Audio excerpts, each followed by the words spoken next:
to hold until the next meeting. Now to the approval of the minutes of August 8th. Do I hear a motion? A motion to accept, Madam Chair. Second. Motion made by Rick Meinking and seconded by Roger Beely to accept the minutes of the August 8th Planning Board. Rachel Hendrickson, Yes, Roger Beely, Yes. Jennifer Ladd, I'll abstain. Rick Meinking, Yes. Karen Shoup, Yes. Chad Reed.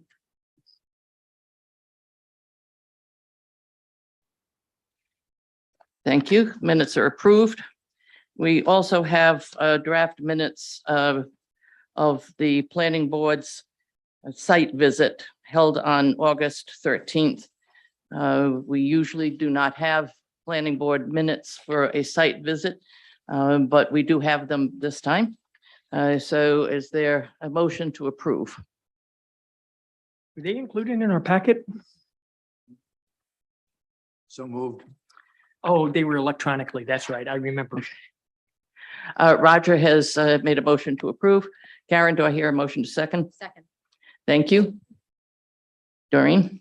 Rachel Hendrickson, Yes. Roger Beely, Yes. Jennifer Ladd, Abstain. Rick Meinking, Yes. Karen Shoup. Yes.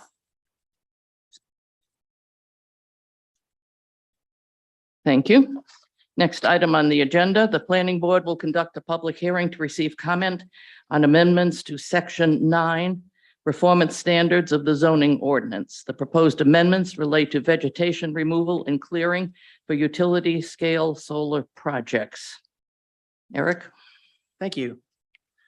So the Sustainability Committee has initiated a review of the town's zoning ordinance and performance standards related to utility scale solar energy systems. They've done this in an effort to strike a balance between conserving forested areas in town as well as allowing solar development. Under the current standards, projects that would impact natural resources such as forest stands, which the planning department understands are groups of trees, shall be conserved, and the language is very specific that it shall. The proposed language strikes a balance between conserving forested areas as well as allowing solar development. Revegetation requirements are included as part of the decommissioning bond process. To meet this end, no action is required on this item, and a summary of the discussion via the minutes on this will be sent to the town council for the review at a hearing. With that, I'll turn it back to the board. Thank you very much. While we are going to have public comment on this, the chair of the Sustainability Committee is here on the board, so I'm going to ask Rick Meinking to make a couple of comments. Thank you. Yeah, it's pretty simple here. When we originally drafted that, we didn't think about the fact that a lot of the eligible lots in Scarborough were forested. And I think you have a list of the percentage of forested areas in the memo. So it was brought back to the Sustainability Committee to discuss, what would be a prudent thing to do in terms of modifying the ordinance. And as Eric had indicated, there's modification language that would allow a certain amount of land clearing that would support up to 5 megawatts. That's the capacity of any solar grade system that's being installed. The committee discussed these provisions in April and in May and developed that draft language that you see in the ordinance. And it really was the only ordinance in Scarborough that did not allow any sort of land clearing during a development. So we felt like to strike a balance, we needed to have some provision in there. So that's why it's being brought back with that added provision to let you know that there's 2 solar projects that are currently underway. Kimberly Park landfill is underway, and Scarborough project, a West Scarborough project was withdrawn because of the provisions that were in existing ordinance language. And there was another one, Mies Solar, that didn't meet the performance standards. So the committee looked at it and felt like we were drawing a pretty good balance where we said you could clear up to what you needed and possibly the access into the area if it's needed. That's really pretty cut and dry. That's all, Madam Chair. Thanks. Thank you. And for the purpose of the planning board, please note that section 2D contains a reference to the role of the planning board in determining the land clearing and erosion control operations. Saying that, I will turn this over to the public for comment. If you have a comment, please go to the podium, state your name. Please limit your comments to the changes in the changes in the ordinance. Thank you. Thank you very much. I'm Allison Bristol, 6 Bayview Avenue. When the ordinance and planning board and council took up the utility scale solar farm zoning in 21, I believe there was 4 proposed locations that was just mentioned, 2 unbuildable landfills and 2 that were on private property for which the property owners were presented with the opportunity to enter into lucrative lease deals with solar energy companies looking for site locations. These proposed sites have no benefit to the town of Scarborough or its taxpayers. Now, less than a year later, the Sustainability Committee is asking to amend the zoning, apparently to accommodate one of these private property owners whose third-party arrangement couldn't make the adopted performance standards. And to make that accommodation, we are now willing to cut down mature trees and/or install panels on working agricultural land at the discretion of out-of-state solar energy company, who has no connection to or concern about Scarborough other than how much money can be made off of siting a solar farm here. This makes no sense. I would hope the planning board would consider the decades it would take to replace mature trees. In July, the New York Times reported on a global initiative to plant 1 trillion trees to combat climate change, also reporting that 15 billion trees are clear-cut annually for a net loss of 10 billion trees annually. Let's not contribute to the problem by clearing trees as part of a sustainability solution. When this was taken up with the planning board in September 21, I also reported on Maine Audubon's renewable energy siting tool, a GIS mapping system based on siting principles developed by Maine Audubon biologists and ecologists to provide developers and decision makers with a resource on where to locate solar and land-based wind projects in areas to avoid or minimize negative impact to important wildlife habitat. The siting tool follows a red, yellow, green stoplight shaded overlay model to indicate areas compatible with renewable energy projects. Allison, you really have strayed from. Well, okay. Well, the point with the Audubon is that in Scarborough, 95% of the land east of Route 1 is shaded in red. 80% of east of I-95 is shaded in red, meaning not compatible with solar or land or wind projects. And the planning board did not consider this as it was non-regulatory in 2021. But I certainly hope the planning board will take this opportunity to reconsider as protection of our wildlife habitats is essential. Now, I do have one other comment that I would like to make that's not specific. You've got your 3 minutes. One comment. All right, well, it will take maybe another minute if you would indulge me. Allison, you've already made a very serious accusation against the Sustainability Committee. And I hope. Well, and that- actually, and I in hope- all due respect, I hope think that what I, you are ready to back that up with documentation at some point. well, actually, what my other point that, Make you one comment. my please. other point that I wanted to make actually is part and parcel to that. So, and I say this in all due respect to the planning board, to the Sustainability Committee, to council, to ordinance. But at the September 2021 meeting, you may recall that Zoom wasn't working that night and you were kind enough to let me offer public comment when I raced down here so I could, take take part. I was unable to go back and watch the discussion on demand as it didn't exist, but what was in the draft minutes that went to council in October of 21 was a member of the planning board noting that they knew all the work that goes into these efforts by committees and that the process is open to the public, even though the general public may not be aware. The work of the committees should carry certain deference based on their open deliberations and time spent on the issues. And again, in all due respect to the incredible amount of time and effort put in by the planning board, the committees, and the town's council, some of us in the general public who care deeply about protecting what we all love about Scarborough are quite invested as well.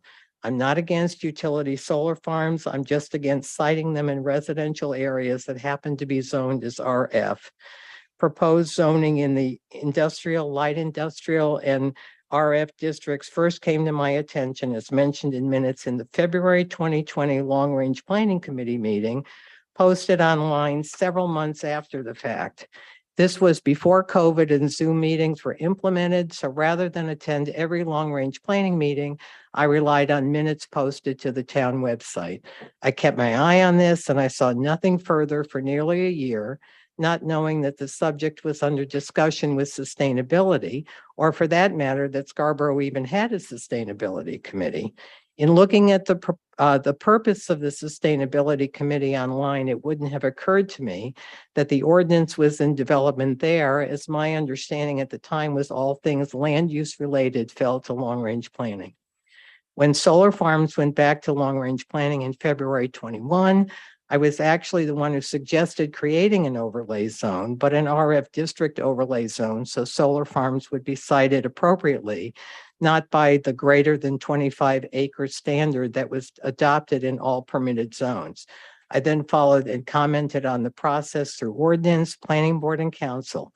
I believe in September 21 planning board meeting, a committee member also commented that it was unlikely a utility scale solar development would be sited in the Route 77 Black Point Road area. And if it was under consideration, the planning board would hear from residents about it.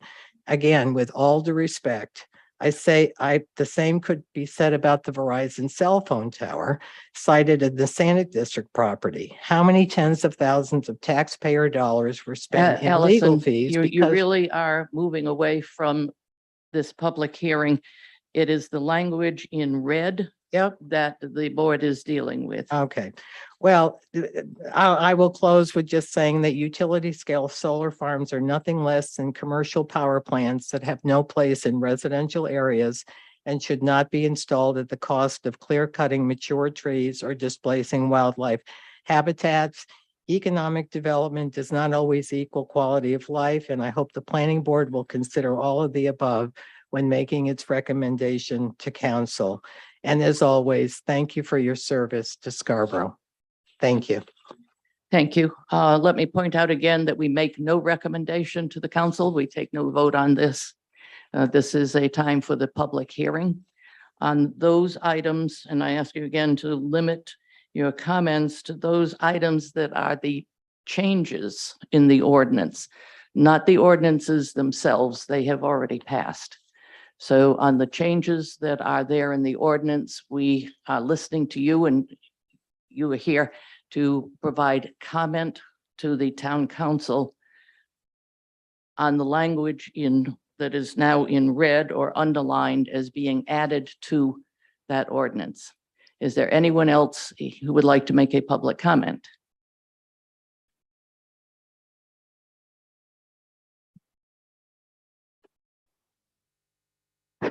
Hi, I'm Nina McKeeve, 309 Black Point Road.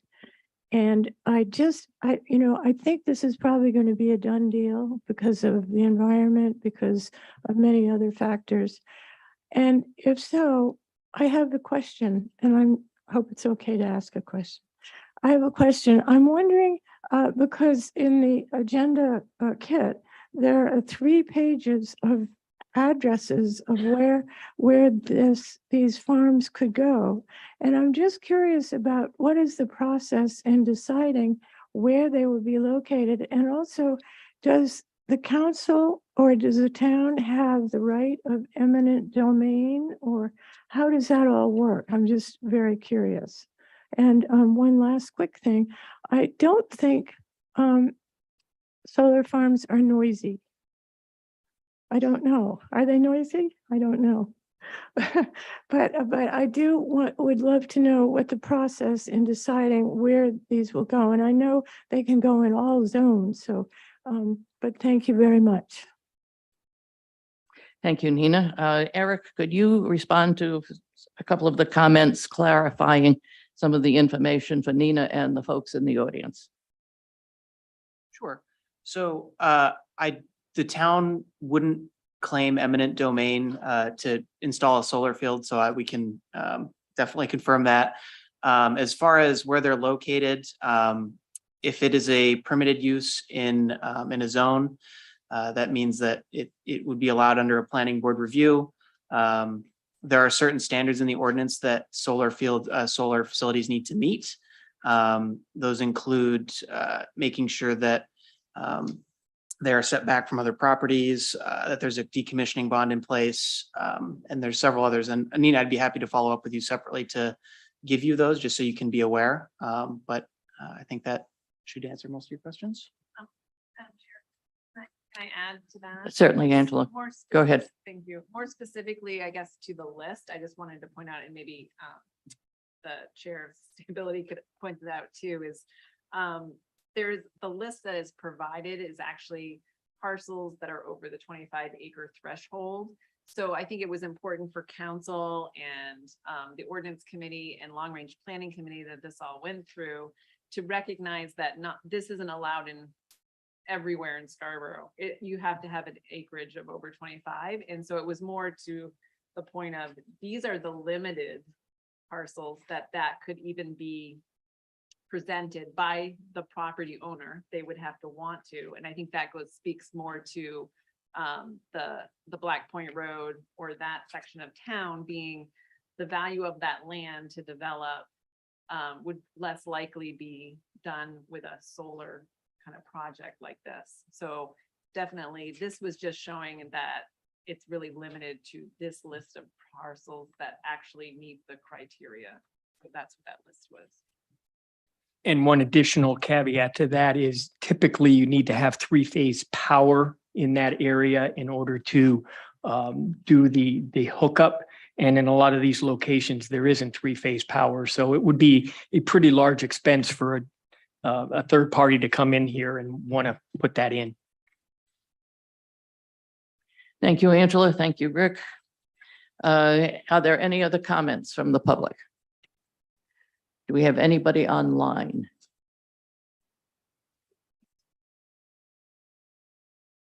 All right, I declare the public hearing closed. Are there any board members that would like to make a comment into the record?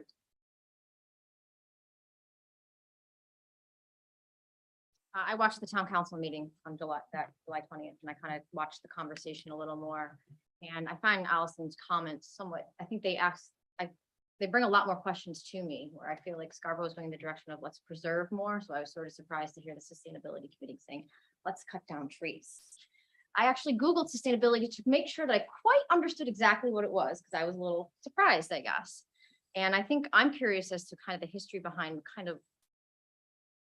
I thought, we were doing this to use land that was open and available to use. And I think, you were just saying right now, it's a very big, large third party expense for this huge list of people to do. But what about in 30 years? Is it a huge third party expense? Will it become less expensive and more attainable for people to do it? Is this for private use or is this for public benefit? The first companies that came here were had contracts to give power back to the school and other businesses around them. And so I serve on subcommittees as well. I also worry sometimes that one person comes and you run with that one person's problem and make sweeping changes. I personally think we should be cutting down less trees. I think that there's other ordinances that should limit the amount.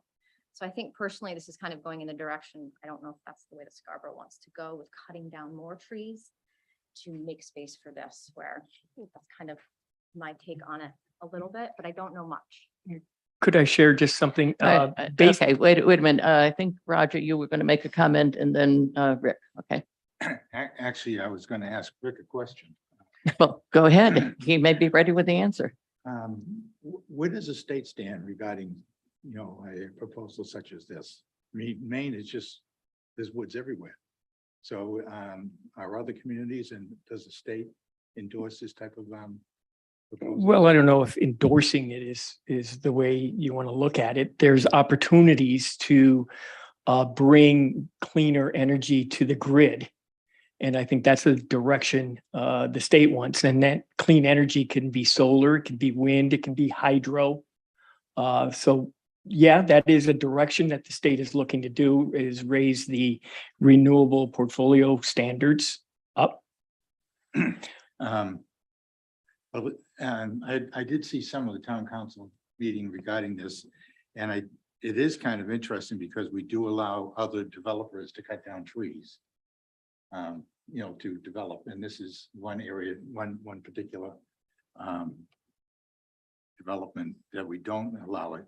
But it's sort of contradictory too. It's I mean, trees help the environment, and so there's It's a push and pull. Yeah, it's a conflict, but I'm just wondering and concerned because if the criteria is that you can just clear, if you have 25 acres of wooded land anywhere, that fits in within the zoning of the particular community. I mean, what's to stop anybody from just cutting trees down and put up solar arrays, solar farms?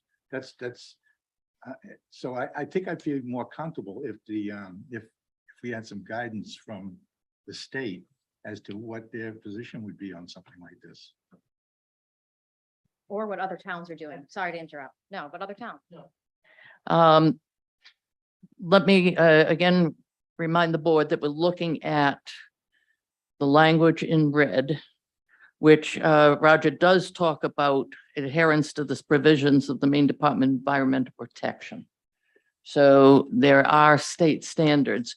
We can't do anything about the state standards, but there are state standards. And the role of the planning board is to, as I can find the specific language, removal of mature trees is discouraged and the imposition of mitigation measures or restrictions on tree clearing shall be prescribed by the planning board in order to prevent habitat fragmentation of existing forested landscapes and to protect hydrological regimes and other essential ecosystem functions.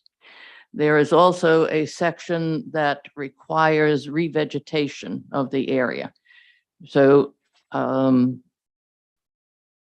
there is consideration within here. The question becomes if this is enough. At some point, this would come to the planning board for us to make an analysis as to whether whatever is coming in terms of a solar array meets this language and our role in determining what happens with deforestation. Anybody else from the planning board? Chad?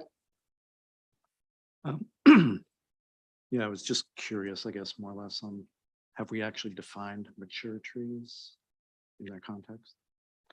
I'm sure someplace in Maine, in the Maine DEM, there is a definition of mature trees. Don't know where it is, but I'd be willing to bet we can find it. We need to. Yeah, I have a couple of questions also. I share a lot of the concerns that have already been discussed here. And however, in terms of the actual language being proposed, and I know that you've referred to these changes as a compromise over, not allowing any clearing is kind of how I interpreted that. But I just wonder if maybe there's an opportunity to entertain a sort of percent of lot clearing or something like that, because in reading this, it really sounded to me like if we left this up to individual projects to come to us and tell us, that how much they were going to clear based on what they need, I'm not sure that there's the same motivation to them to preserve, we can say that we want them to preserve, but if we were to say we are only going to allow a certain percentage of clearing, something along those lines. And that just, to me, that feels like a little bit more compromise maybe than just a wholesale yes on the clearing. And then, as has been mentioned before, I also just sort of struggled with the concept of clearing forests in the name of clean energy. And so that's another factor that I sort of factored into the comment about maybe a percent clearing. And then just lastly, if we were to see a proposal for something like this on wetlands or like our marshland or other areas that we collectively as a community identify as sort of sensitive environmental areas, I'm not sure. I would just ask the question, I guess, to this board and perhaps on to council or other boards that are entertaining this language about how that would factor in. And while, we don't have, we have things like endangered, threatened watersheds now where we really go through a lot to try and protect those waterways, and we don't, to my knowledge, necessarily have that in terms of forests now, but we may in the future.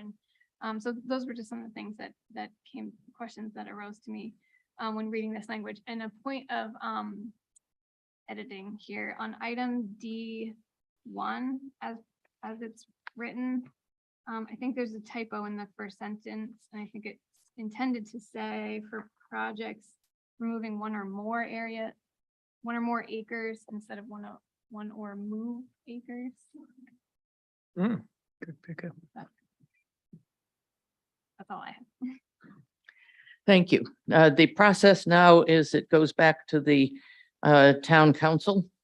If you look at the very first page of the document that came to us, there is a section on the status and process to date. The Sustainability Committee completed review. The Ordinance Committee referred to the Town Council, and the first reading was held at the Town Council and referred to the Planning Board for a public hearing. We have now held the public hearing. We do not make a recommendation. Instead, what goes to the Town Council are the minutes of this meeting.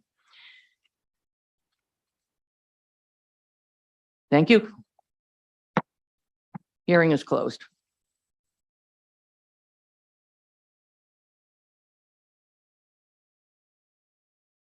The next item is item number 6, consent item. Crossroads Holdings LLC requests a subdivision amendment to review of the 8th Amendment Innovation District subdivision at Scarborough Downs, Assessors Map R52, Lot 4. Eric? Thank you. So the board approved the 8th Amended Innovation District subdivision back in April of this year. The proposal combined Lot 1, 1A, and 1B into a singular lot out at the corner of Payne Road and Scarborough Downs Road.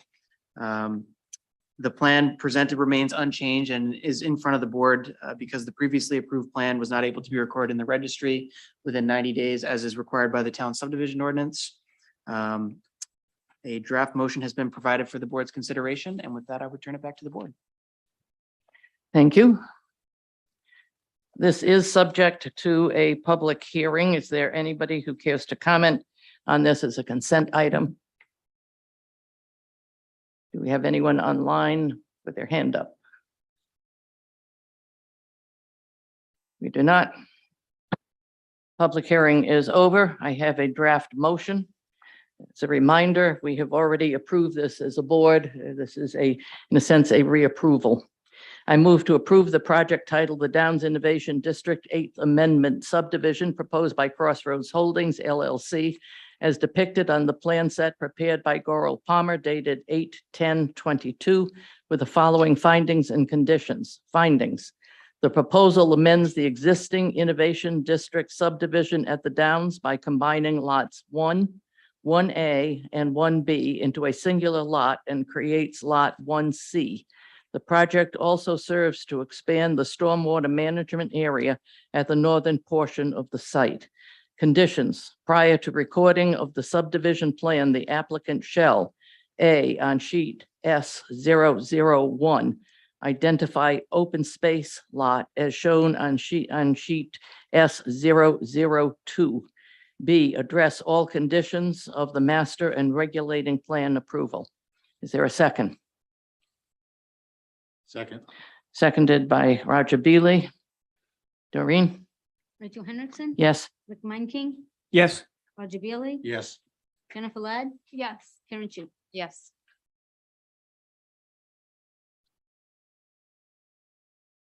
Motion passes. Next item. Atlantic Federal Credit Union requests a site plan review to construct a 2,760 square foot credit union with 3 drive-through lanes at 2 Ginn Road, Assessors Map R40, Lot 12C for the town. Thank you. So Atlantic Federal Credit Union is requesting a site plan review from the board today. The project includes employee and customer parking, several drive-through lanes, and a connection to the existing convenience store and gas station on the site. The project was previously permitted in 2013. Offsite improvements, including a right turn lane from Payne Road to Ginn Road and the potential for a full traffic signal, now appears to be warranted. Staff recognizes that this is a significant undertaking and has requested additional information to make this determination. The board should be prepared to discuss this with the applicant. Additionally, staff has requested further stormwater information be provided that better reflects the current conditions on the site, as the previous analyses and the main DEP permit were completed without consideration of the high groundwater table. This is the first time the board is reviewing the application, as it was tabled from the last planning board meeting on August 8th. And with that, I will turn it back to the board. Thank you. And for the applicant. All right, see if I can get this. There we go. Okay. All right. Good evening. My name is Aaron Hunter. I'm a civil engineer with Sebago Technics, here on behalf of Atlantic Federal Credit Union, the applicant. With us from Atlantic is Fred Johnson, to answer any program related questions and to give a brief overview for you as well. Also here online with us is 2 members from the architects team of Lamakia Group, Dan Batiste and Mike Ehrlich. So just to give a propose the location of the project, it's located at 2 Ginn Road, at the southwest intersection of Payne Road and Ginn Road. As a part of our application, we're also requesting an address change from Ginn Road to Payne Road. We are coordinating this with the staff, but I just wanted to make this known. To give a little history about the site, as I feel it's important. The site was previously approved in 2013 for a site plan and amended subdivision approval for a 2-lot mixed-use development that includes the existing gas station, car wash, and coffee shop that's on one parcel, and then the subject parcel that we're proposing a development on was approved for a sit-down restaurant with a drive-through. That was not constructed, and they, as a part of the proposed development, they constructed the curb cuts from the internal access drives and also stubbed some utilities to the property. So as a part of that approval, the existing plan accounted for shared common access ways, stormwater management facilities, and associated easements.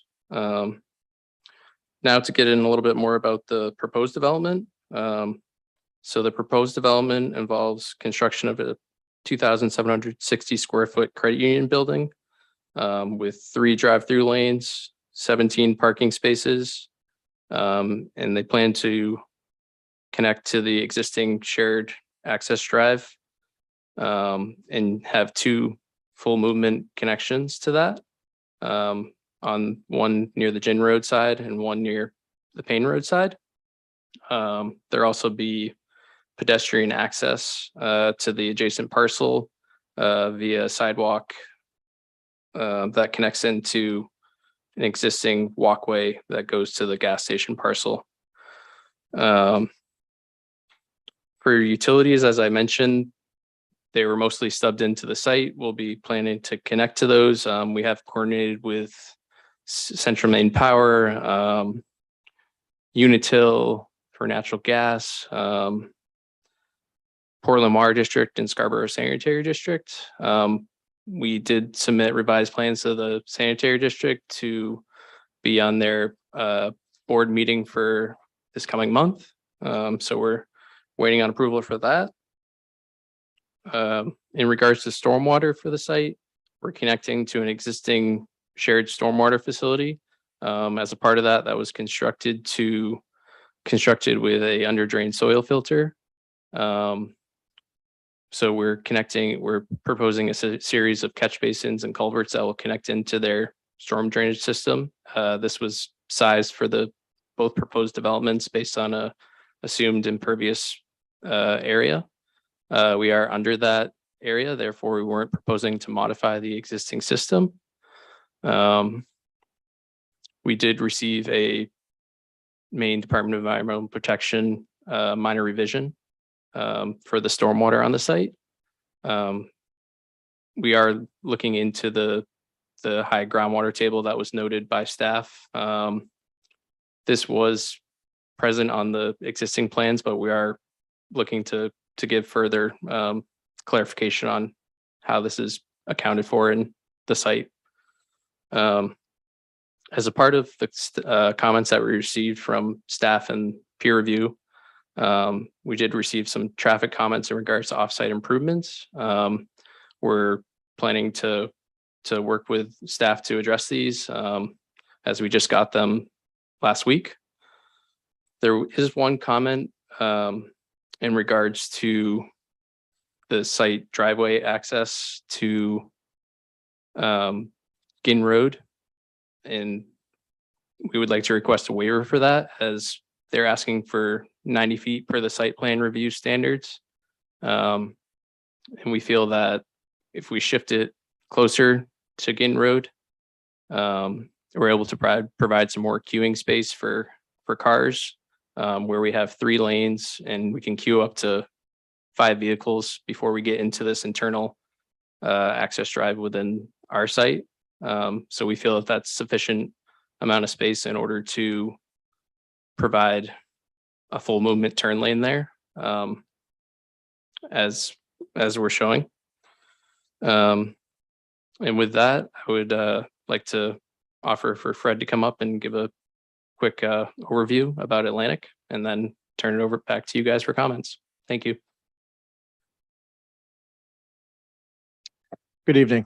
My name is Fred Johnson. I'm the Executive Vice President of Atlantic Federal Credit Union. My mission is really easy tonight. I just want to put at least one face to the name of Atlantic for you all, and maybe just take a couple of seconds to tell you a little bit about Atlantic. Promise not to take too much time. Atlantic in its current form is the result of the merger of York County Federal Credit Union and Atlantic Federal Credit Union. We were in Northern Cumberland County and York County. Upon merge, it was very clear that what we needed to do was fill in the middle markets and where we are. And we've been on an active search for markets just like Scarborough, Westbrook, places like that are complete perfect fits for us. We're a $1 billion financial institution, full service. We have insurance services, commercial, residential, consumer lending. We also are very proud of our recent establishment of a foundation, a charitable foundation, Atlantic Federal Credit Union Foundation, and we've just had an endowment of $2 million involved in that. So we're looking for communities we're passionate about serving development and serving back in our community. So we feel like Scarborough is a great fit, and we would love to be your neighbor. Thank you. Thank you. And do you have anything else? I think that's all. I guess the only thing I could mention in regards to staff comments is that we did work with the site electrical and lighting designer to bring those light poles down to the below the 20-foot maximum height. And then for a bike rack comment, we can add one to the site, likely near this front left portion of the entrance to the site where the sidewalk is. Thank you. This is an item that is subject to a public hearing. Is there any member of the public in the room who would like to get up and make a comment? Please approach the podium.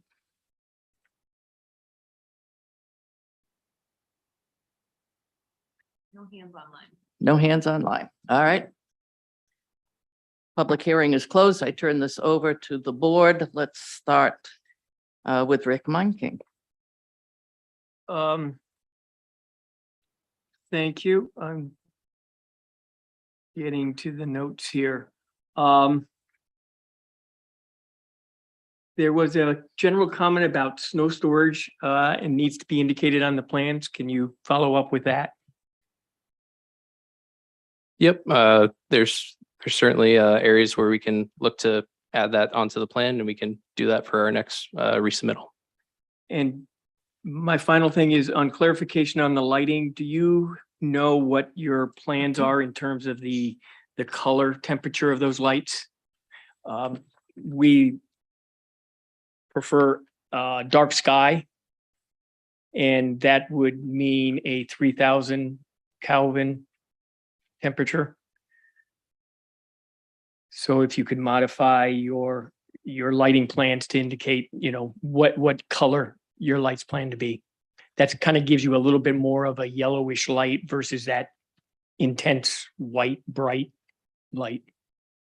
Yeah, I can look into that. I'm not sure without looking at the lighting specifications that we submitted, but I can look and provide further clarification for sure. And I'll defer the traffic to my colleague on my right, just because she's the expert. All right. Thank you. And I will defer to the colleague on your right. Jen? What are you gonna do someday? I just turn on Well, all the lighting? We have talked about Rick looking at your homework. We not? Right, small, no. Okay, yeah, so there were a lot of really good comments, actually, many of usually review the plans first, and then I read our peer review memos, and most of what I had come up with was also captured in our traffic peer review memo, so I won't belabor any of those additional points too much.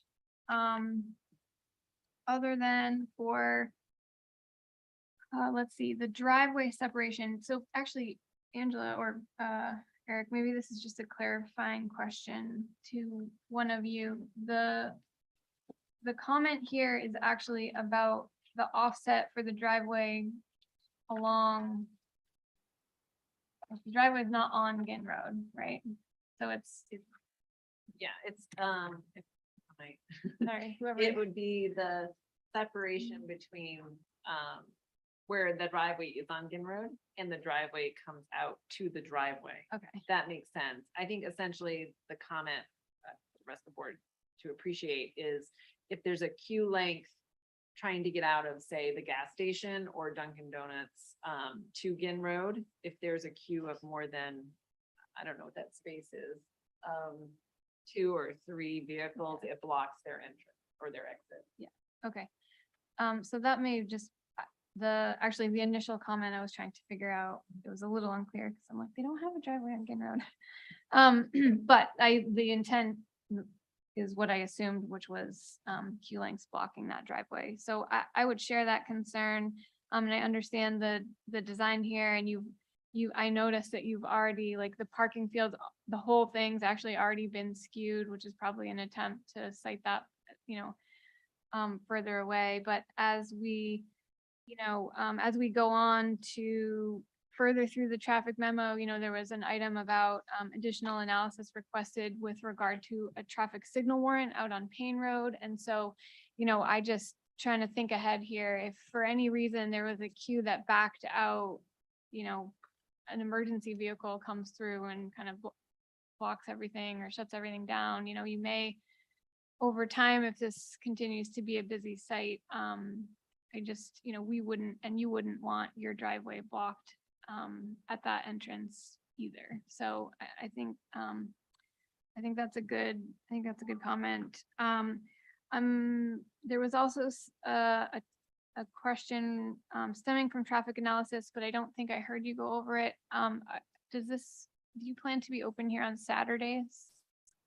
So to, okay, The hours in general? yeah, so on Saturdays, Fred can correct me if I'm wrong, but it's my understanding that they will be open with just remote, with teller, like no actual inside location open, just the ATMs and teller units with no actual staff on site. Okay, so people may still be coming here, but you wouldn't have staff on site. There would be no staff on site, but we would operate those as ITMs, interactive teller machines, so that they would actually have an interface with an actual person. So there's actual face-to-face service in that scenario. Great, thanks. And my last comment actually has to do with the arrangement of the parking on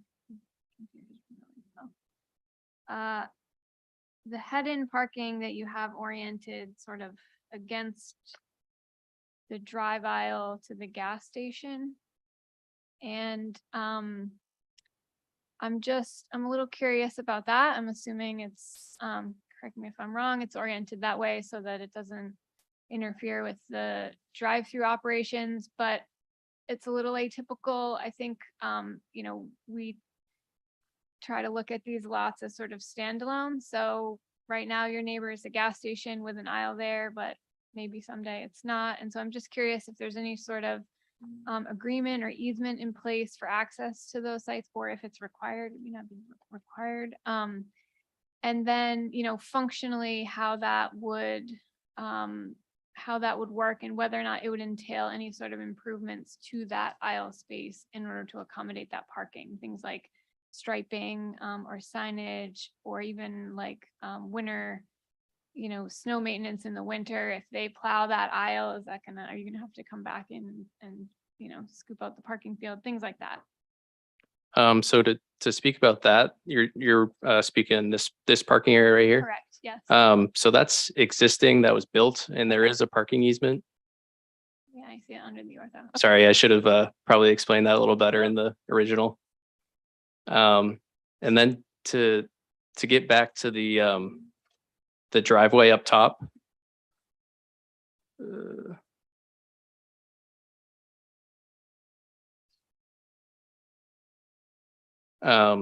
So in regards to this driveway, there's about room for 5 vehicles to queue in each one of these 3 lanes. So that's 15 cars before it even gets into the internal driveway, not the shared one for both sites. And during the PM peak hour, they're expecting up to 35 entering the site. So just to give some perspective, I don't think there's going to be any issues with that. I don't know if that kind of helps a little bit to kind of show that. I think my concern is just more along the lines of the requirement that we have for the offset of the driveway from Ginn Road, out of both, respect for what we ask for the 90-foot offset distance, but then also just thinking about the town doesn't want that because there's the potential for backups that impact everybody, but I would assume you wouldn't want that either, because it would impact access in and out of that driveway right there. So I guess I would probably have to see a little more information in order to support a waiver for that driveway location. It's kind of where I'm going. Okay, thank you. Roger? I guess I'll continue on that topic. As I'm looking at this, I've used that driveway to go get my car washed a number of times. And, I mean, the sight lines, I mean, it's the best sight lines in the whole town. You can see everywhere. You can see cars when you're on Payne Road. And, so I'm looking at the access point you have here, and I'm trying to figure out where else would you possibly put the access road to get into this facility. Can you put it on Ginn Road and satisfy our distance requirements? I'm not sure you can. Yeah, so we were trying to maintain the existing access that was out to Ginn Road and then also on Payne Road, and then generally use the same locations as the existing curb cuts that were planned for the previous development. And we were trying to, we did shift it a little bit more to give more queuing space. And then also to just provide a better access point. That way they're not coming into that queue line. I guess what I'm asking, you have to satisfy 90 feet. Would you have 90 feet? Could you theoretically, could you put an access off Ginn Road and satisfy that 90 feet? I'm not sure you could. I think we'd have to maintain 90 feet from that existing access in order to do that. So I don't think that would be possible. Yeah. And I mean, I can't imagine, I mean, everything's possible, I guess. Would you say peak hours, you could have 35 vehicles line queued up there to go through the drive-through?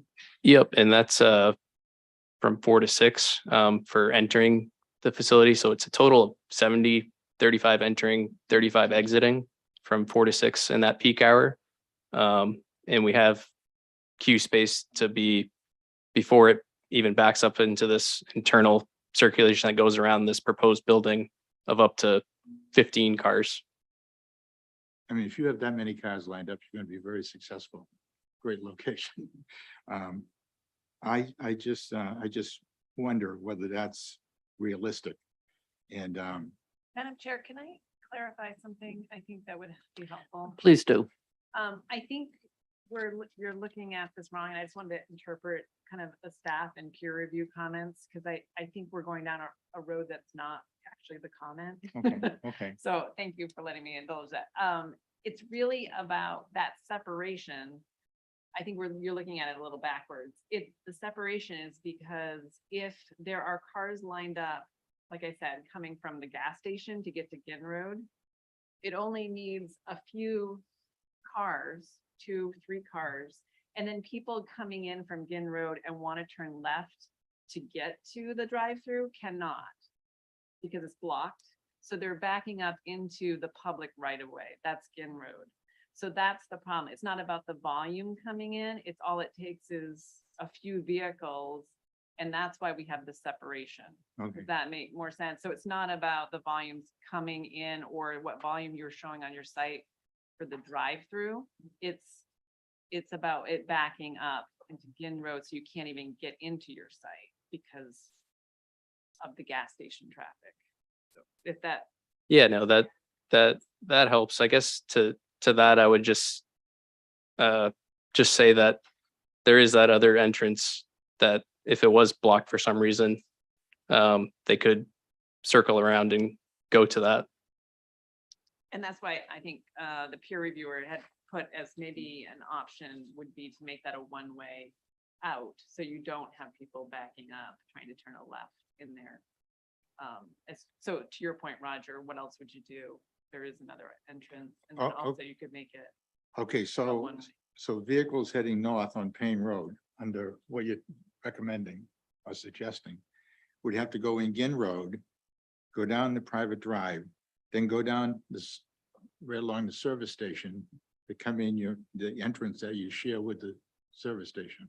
Is that what you're saying? There is an entrance they're showing. I know, but you're saying make this top one just one way out. I'm not recommending, No, I'm no, just saying, that's- that's the intent of the ordinance. And so that's where the original curb cut is actually further away to allow more room for queuing. They're pushing it closer is why it's not meeting the ordinance guidelines. And the board can waive that. That's No, fine too. I yeah. just want to point that out is just making sure we're all talking about the right issue. Yeah, okay. But one of the suggestions you made is that it become a one-way out. I'm not suggesting that. I'm saying the peer reviewer did. Oh, okay. Just to be clear. Okay, okay. I'm just, to your point, there are options. Okay. It's not like this is the only option. And assuming that were to be the case, then somebody heading north on Payne Road and wanted to come into this facility Yes. would have to take a left on Ginn, go down the driveway Yes. to the service station, drive down the service station and come in that shared entrance. And then to leave, would have to drive around the bank again and go out. Yes, but as you point out, you're driving through the service station, that's actually their parking. If they're coming around, that's actually their parking field. So it's not that far. The service, When you said they're going down their driveway and through the service station, we just talked about, as Jen pointed out, that's actually their parking. who's there? The bank, proposed parking. So you might be having that maneuver you're describing probably more frequently if you're gonna access those parking spaces. Are you saying eliminate the parking right there? No. Nope. I don't know. I don't see where you're talking about coming in. Can you show me that, Jen? I think she is, so the comment by the peer reviewer was to convert the access to the bank that comes off of Yeah. this private drive into, or the suggestion was that converting this to an out only, Yes. exit only Yeah. would help eliminate some of the Right. risk for queuing. And, And so the Comes up flow here. then would be this to get in. yeah, but this is what I'm And then- getting at right here. You could exit out of there. But when you come, Okay, folks, I really think this is for the traffic reviewer okay. to figure out. We're not going to solve it at this Oh, meeting, but we get the sense that there's something that's wrong there, or that we need to have the traffic reviewer and the applicant take a hard look at. Okay. Is that acceptable? Sure, yeah, yeah. I mean, I'm not an expert in traffic, like some of.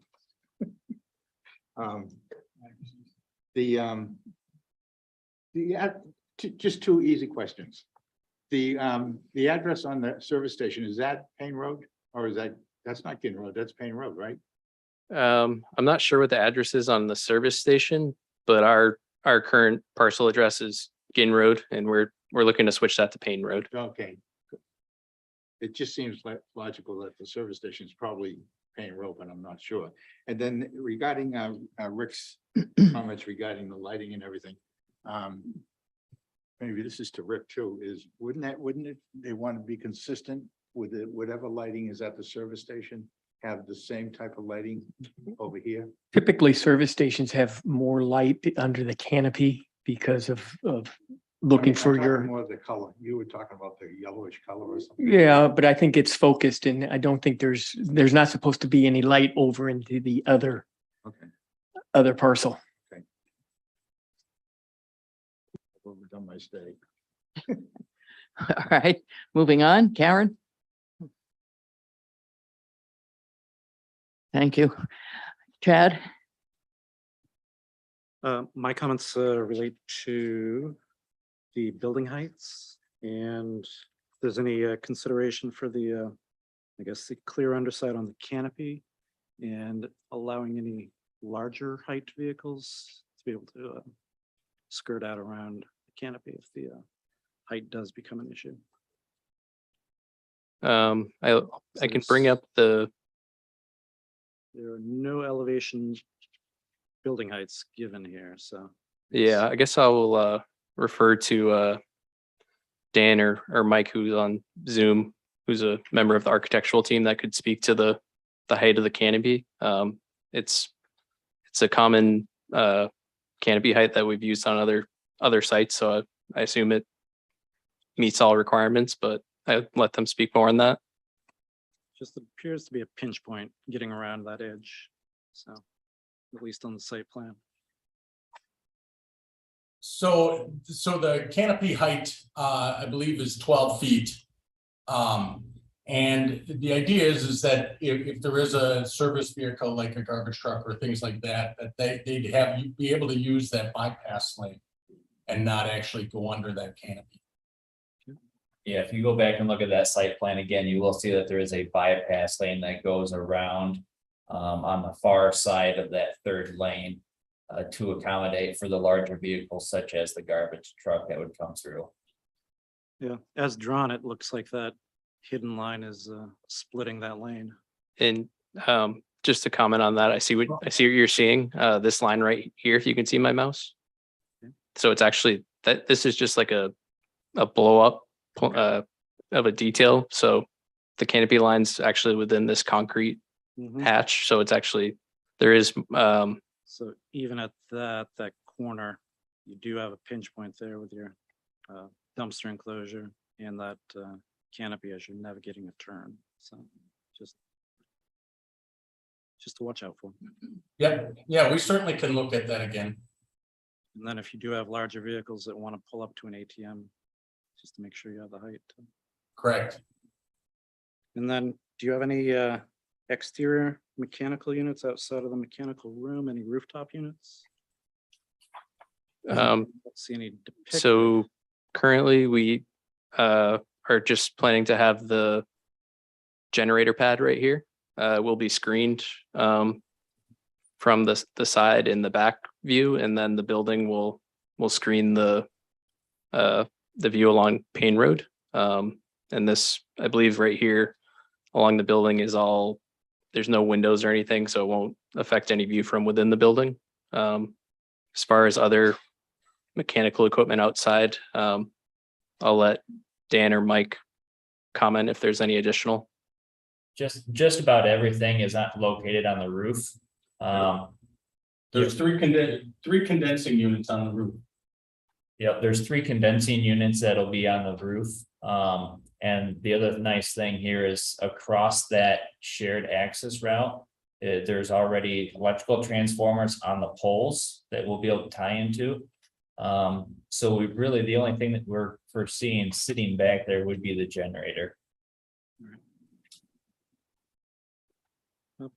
That's all I have.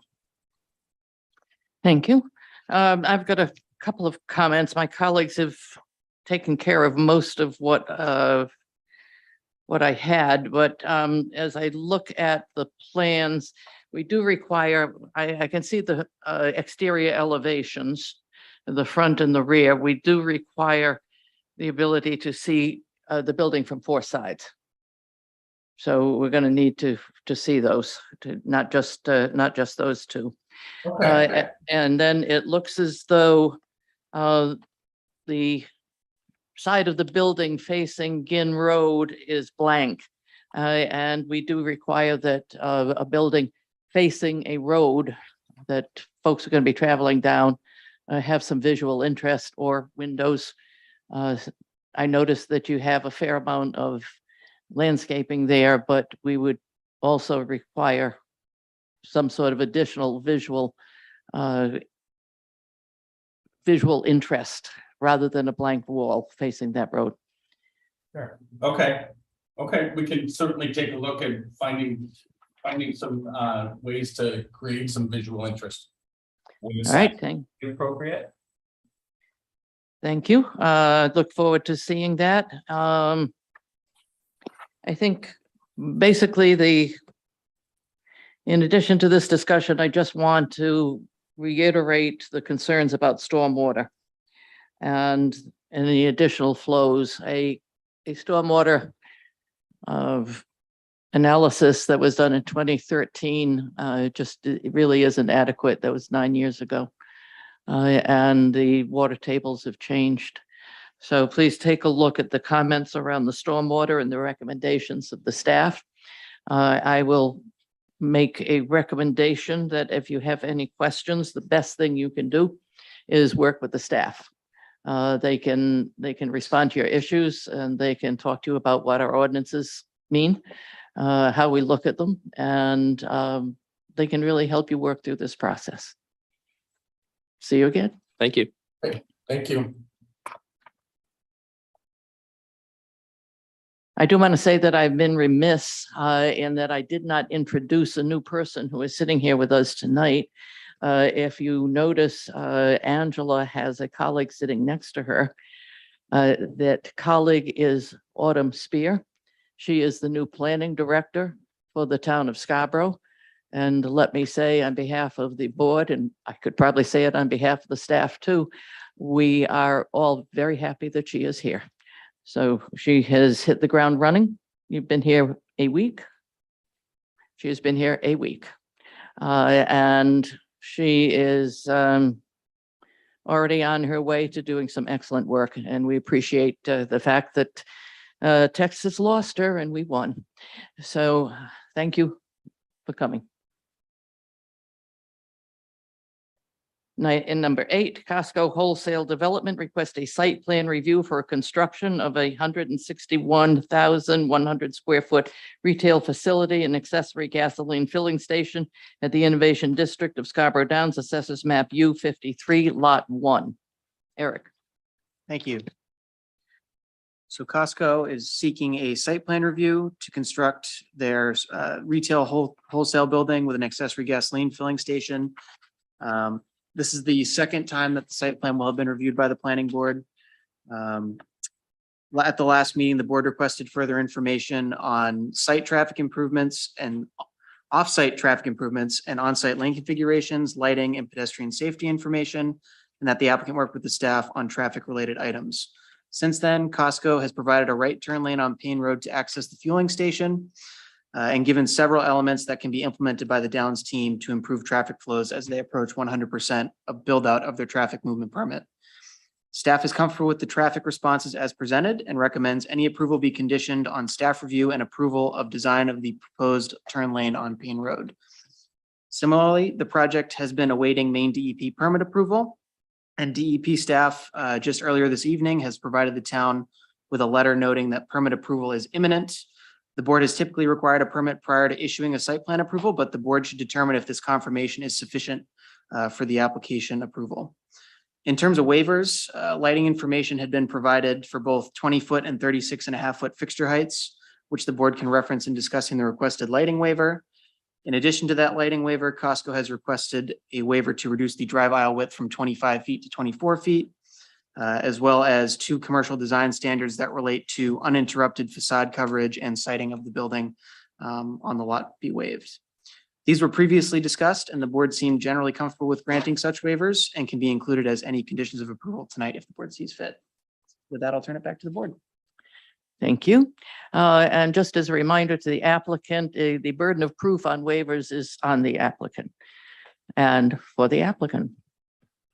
Good evening, Madam Chair and members of the board. My name is Michelle Carlson. I'm a licensed professional engineer with BL Companies. I'm here tonight on behalf of Costco, the applicant.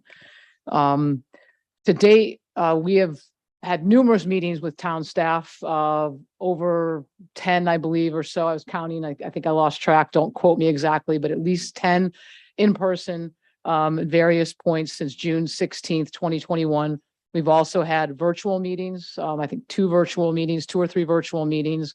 We've been before the planning board for 2 sketch plan meetings, and then we were last before you in June for an official planning board meeting for the site plan application for the Costco. We've listened to staff, we've listened to the board, we've all worked hard to get to where we're at tonight. I would like to go over some changes that we've made. I just want to reiterate what Eric said. We are in receipt of the Army Corps' approval, and it appears that the main DEP approval is imminent. She stated that due to vacation, she was not able to get all the signatures in time and hope to have all signatures by September 12th is what it said in the letter. And that was addressed to Angela. So I'd like to review the changes. Basically, we have a site plan up in front of you that frankly was changed today based on some input from staff on an additional pedestrian path. So as we zoom in, it might be hard to see, but just below the fueling station, we've added a accessible path all the way to the front door from that area to the front door. And we worked with staff today to add that. And we hope that that helps the board with being able to approve this application based on us providing additional internal route to the front door. We're still able to maintain the landscaping. We worked hard with our client to get them to this point today. And in order to meet this, in order to do this and get and keep the internal landscaping, the perimeter spaces at the bottom of the page are now 10 by 18. And at the top of the page, those are 10 by 18. That's how we were able to sneak in an additional 4-foot path to the front door from the fuel station. If we could go to the next slide. We've also we've listened to the board, we've worked with staff and listened to the consultants, and we've added an 11-foot right turn lane on Payne Road that's designed in accordance with Maine DOT standards. There still is the landscaped island in the middle of Payne Road, which if you've been down Payne Road, that's actually currently under construction. The island's in place. There's dirt in the middle where the grass is going to go on here. We also are maintaining the berm on our side, on the Costco side of Payne Road. We've proposed a landscape berm there. We have not changed that. That is still there. There's about 40 feet between the back of the curb and the fueling station and at the largest point. And then as you go back along Payne Road, we've maintained a minimum of 20 feet. So there is still landscaping proposed in there. That hasn't been modified. I'd like to go to the next plan where we looked at the queuing in the gas station, and basically we've evaluated the worst case condition, which is the 95th percentile on the peak hour, which is Saturday midday, the peak hour. This represents the typical worst case, taking away any odd things that might happen. But this is the worst case peak 95th percentile peak hour on a midday Saturday. You can see the gray cars are fueling. There's 18, and then the red represents the additional that will be queued in line the peak hour 95th percentile. You want to keep going? The next item that we were looking at was the lighting poles, 36'6" versus 20-foot. And we did look around, and it appears that there's 8 or so businesses that have been given waivers for light poles greater than 20 feet. I understand we have to prove that ours standalone works. You can see by the blue dots, the left is what we're proposing, 36-foot, 6-inch high poles, and there's 43 of them proposed. If it were to be 20-foot, I believe 91 is the number on the right side. And the next exhibit we want to show you where we've done a rendering, and you can see that visually it just looks better. There's less poles. It just looks better. That one whole row at the lower page, there are no light poles in that row of parking with the 36'6" poles. If we go to the next, we can see that the left hand is 36'6", what we're proposing. It's a much more even distribution of light versus the 20-foot poles on the right side. You can see more dark and light spots. So you get a better light distribution, a warmer light. These are all LED fixtures, dark sky compliant. And that's where we're at. We're requesting a waiver for this. We think that we've proven that it's a better light distribution, safer look, less poles, visually better looking during the day, safer at night. And those are really the items that we've gleaned since the last meeting in June. And we've worked with staff to hopefully satisfy the comments that we've heard from the board and staff. And I would like to note that we are working with the DOT to approve the Payne Road widening. We have to obviously give them the plans for approval, but we did take the approved offsite plans and added the turn lane to those plans. So we know that everything works and conforms with the Maine DOT standards. And with that, I'd like to thank the staff and the board for your hard work in getting us to this point. And we're here to answer questions if you have any. Thank you. This is an item that is subject to public comment. Is there anyone in the room who would like to comment? Please approach the podium. Is there anyone online? Well, there are people online, but anybody who's got the hand raised. Public comment is over. I think I'm going to start this one. I was the one that had the primary concern about the safety and the need to have a sidewalk or some passageway for the clients.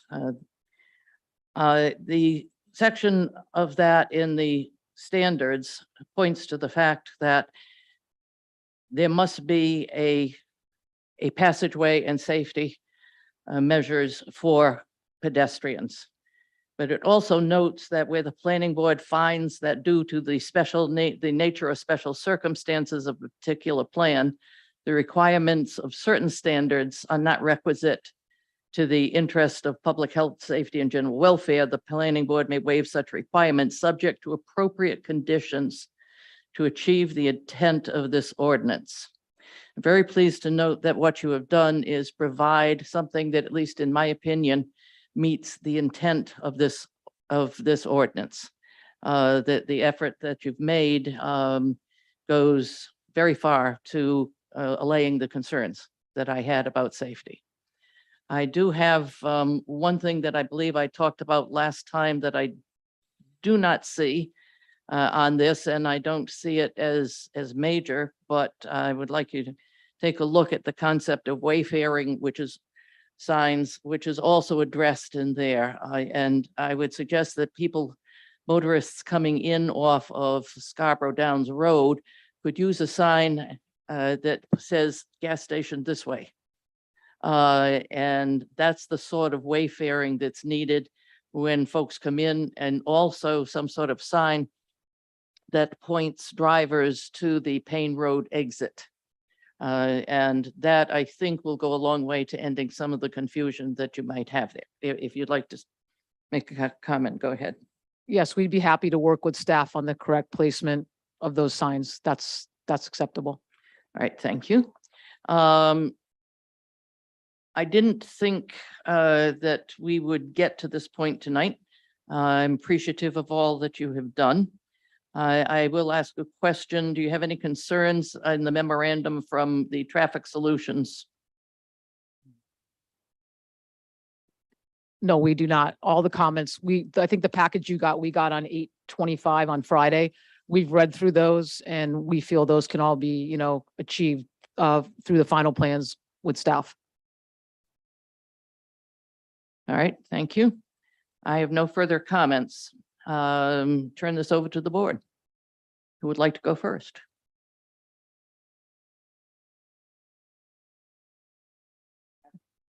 Thank you very much, Rick Meinking. I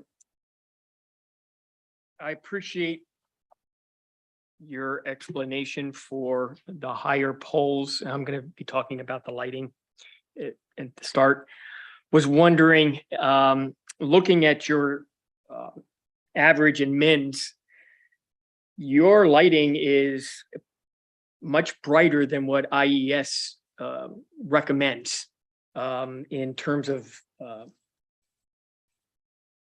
foot candles on the parking. The minimum, the average is 3.4 and IES recommends about 1.5. And so that's a bit more light than what is recommended. And I don't know if that's because you're wanting to put these 36-foot poles in, but just wondering if your response to that, and part two of that, I guess, is did you look at the option of maybe lower poles around the sides of the buildings where there's only single flow traffic and the parking spots are there? That abuts to the innovation district. My concern is as you come in and you're looking down, is this going to be looking like a sport venue rather than, but I asked for renderings and I didn't get anything. At least I didn't see it in the packet where we could see, are the lights going to be above the trees and that it looks like a sports complex. That's my concern. Can I? Yeah. Okay. sports complex lights, we've worked on sports complex. I'm sure you've seen them. I mean, they're in excess of 70 feet tall. Football stadiums, even high school stadiums, it's nothing like that. They're not going to tower over and look out of place or out of character. I know that whether it's 36 or 20, the average was 3.4 or 3.3 in the scenario with the lighting plans, whether it was 20 foot or 36 foot tall. Okay, And I believe IES, I know the maximum, is 4 to 7.5, depending upon the setting. for parking? For parking lot lighting, the max, like average 4 to 7.5. No, the The average is max, about. I'm sorry, the 1.5 max, though. the max, Okay, max. the max, Yeah, yes, yep. max. The max is 4 to But I'm looking at 7.5. the average. Right, and the average that we have right now is 3.4 or 3.3. It really doesn't change whether they're 20 foot or whether they're 36 foot, 6 inches tall. Well, it changes with your fixture. Right, but I'm saying the lighting plan that we have right now, whether we're using the 36.6 poles or the 20-foot poles, both plans, the average is 3.4. Okay, Or I agree. Okay. But that's higher than what IES recommends. Would you agree with that? the IES, I'm looking at 0.75 to a 0.3. I mean, to 3, excuse me, 3-foot candles. So it's slightly higher. Okay, we agree then, it's higher. Yeah, it's slightly, not significantly. It's Well, not like it's 5. It's The average is, from what I understand with IES, is approximately 1.5 is the average. right. And 1.5 is very low. If you look Well, at, it's what they recommend, right? And If we're you- looking at this kind of as this isn't a metropolitan oh, no, area. I understand that, but if you went out to any of the stores tonight and you put a light meter there, you would get an average that's way more than 1.5 No, in you a don't commercial get an retail average parking from lot. under one light. That's No, not I an said you'd average. have to go you'd have to go take the The readings at all the photometric speaks for places. itself. Can we Correct. agree with that? And Correct. your stats say the average is 3.4. Correct. Yes, that's And that- correct. That's higher than what is That's correct. Okay. Typical right. commercial parking lot 3. I was just wondering, is there some concessions that can be made so that we don't, we can get to the ordinance? The ordinance is there for a reason. And I'm just trying to make sure that we've, looked under every stone to make sure that we're not going to have, this look like a big block right there in the innovation district. That's all I'm saying. What I may, Yeah, go ahead. may I comment? Sure. So Mark Marchisano with Costco Wholesale, Director of Development. The key thing is the 1.5 is functionally too low. It truly isn't a safe venture for when you have a number of members traveling within a parking lot. You can go to Lowe's, you can go to BJ's, and they'll be in a similar function. We're not open all night long, and once our hours close, there is a diminishing of the value. So this is not an argument to say whether we're not going to be at 1.5. It's not safe. We can show those, and I can show samples of other existing locations where we have them. And it doesn't filter off the property. It doesn't come across as a glowing light. So our goal is to create a safe environment, and we can control that by, as soon as we close, we can lower. Well, we request that as part of our ordinance. The ordinance, if you're talking about the ordinance, the range is what, 1 point something to 3? Yeah. We'll go down to 3. But I'm not going to go below 3. And I'm going to be firm on that because I need to be safe for my members. But you're closed, so you don't have members going. But I'm what? I've made my point. I'm not totally satisfied that we've resolved the lighting issue on this particular case. I applaud you for working with staff on a number of issues, and I think we're getting there. We're really getting there. I asked for at the last meeting what it would look like coming from the different directions with 36-foot poles versus 20-foot poles. you can't take it from the ground. You gotta be like you're driving in the car. We actually have a rendering that shows that if you have it, we'll bring it up. But the 36'6" don't, they're shorter than a lot of the existing trees that are out there. And once the trees mature on the site, there'll be less. This. Not arguing. Okay, If I use the 20-foot poles, I'd still be at the 3. I'm not gonna be at 1.5. it's not, I totally agree. I'm not in it. I'm not disputing the height of the poles change the light levels.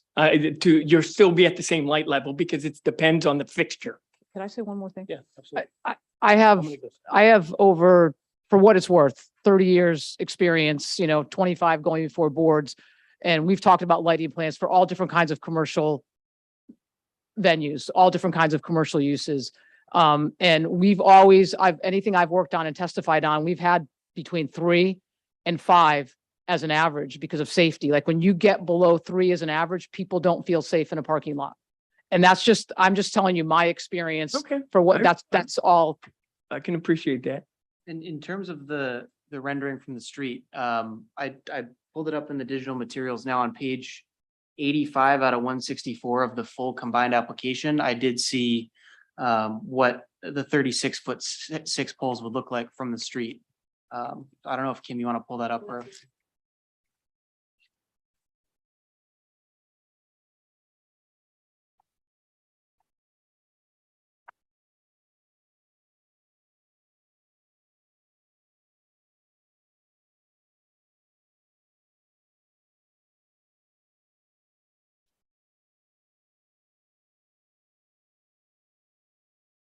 You can move on if you want. Well, she knows that. Oh, I guess I can just go to my last point. I looked on the plans and maybe I missed it, but did you remove the charging stations or is the intent to still put those in? No, the intent is to put the infrastructure in for the charging stations, and based on providing that walkway today that we just added today, we slid them over on the other side of the fueling station. Kim, if you want to just zoom in. Right there. Okay. Okay. Are those level 2s or level 3s? Okay. We had to move them because otherwise the cords would, when they're put in the future, would potentially, someone could trip on them where we're showing the walkway. So we didn't think that was safe. Okay. Thank you, Madam Chair. All right, thank you. Who'd like to go next? I will. All right, Jen? I actually had some lighting questions, Rick, but you went first. You Um, copied my notes.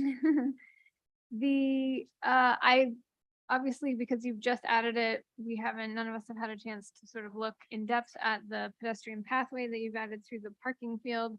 But I'm curious if I'm curious about some of the details around that. So is that to be curbed? Is that to be up at full curb height? Will there be asphalt on either side, or is it just going to be right at the curb? It will be at grade At so that grade? people can walk through there safely. And if they have to push a cart, they can push a cart. So it will be at grade. Okay. I would then also recommend the use probably of wheel stops. or Yes, something to correct. prevent Yep. people from parking over the top of that.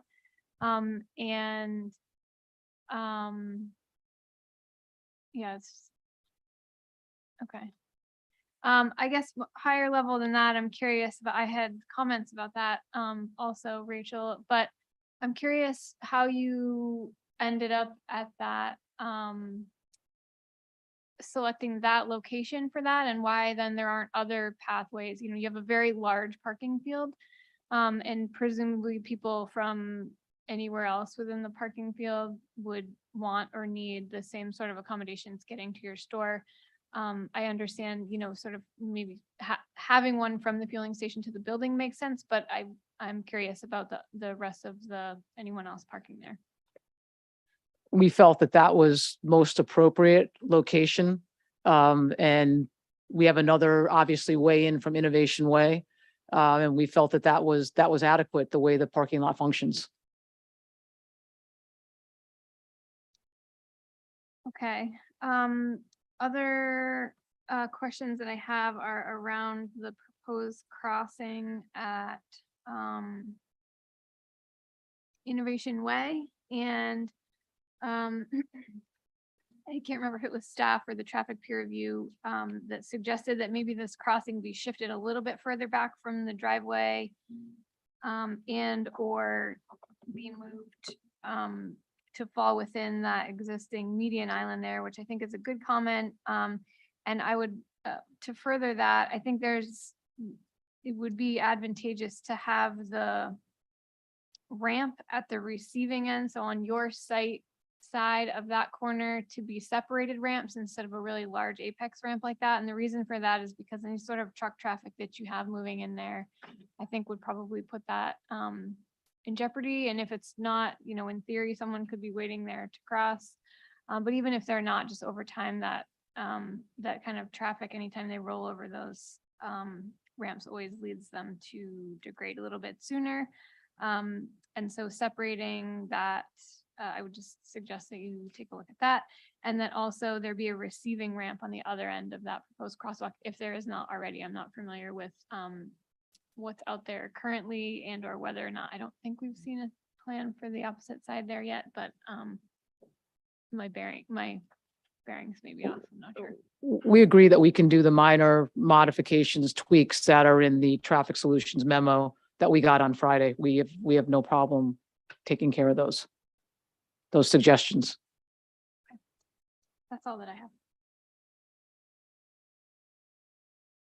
Thank you. Next.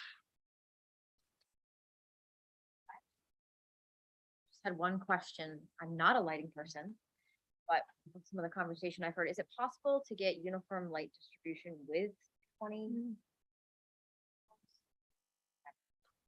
When I heard in the presentation was it's hard to get even distribution with the higher, with the 20. And so I didn't know if it's actually possible to do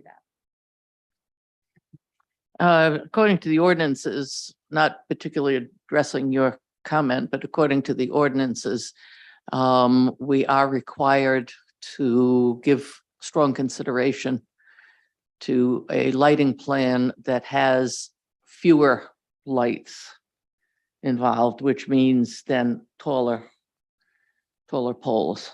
That's not to say that 30 feet might not have worked or 25 feet might not have worked, but the proposal that they brought to us is the 36.5 feet. And that shows the difference. I believe on the left is 36.5 and on the right is the 20. It shows the difference of the light coverage. Visually, when we saw that rendering of that street view, it looked like utility poles. I don't know how high a utility pole is, but it almost looked the same height. And I think visually that just looked really high to me.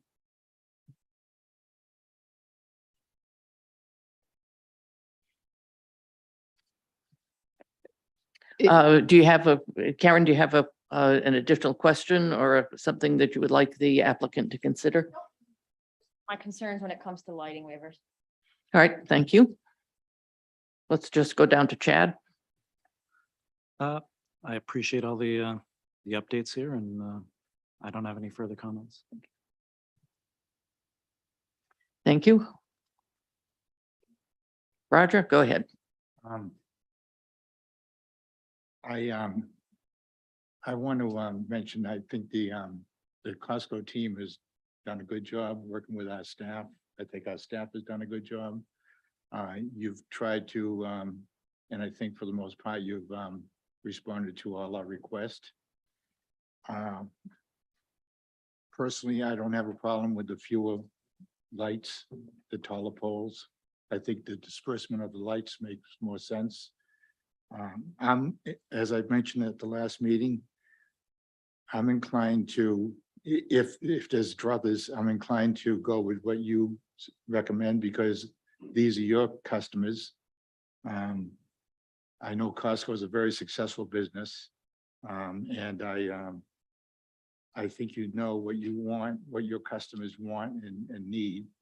And whether it's the size of the parking lot, the parking spaces or whatever. And I think as long as you've satisfied most of our, as far as I can see, most of the things that we've asked you to do, I'm ready to move on because I don't see anything dramatic that's hanging this all up. So. I'm all set. Thank you. All right, thank you, Roger. I need to get a sense of the board. It seems that the one item, I don't know that it's hanging us up, but the one item that's sitting out there is, I'm not sure whether it's the light poles or the lighting. In other words, the intensity of the light. And that is coming before us as a waiver. There are three waivers, I believe, that we've got requested. I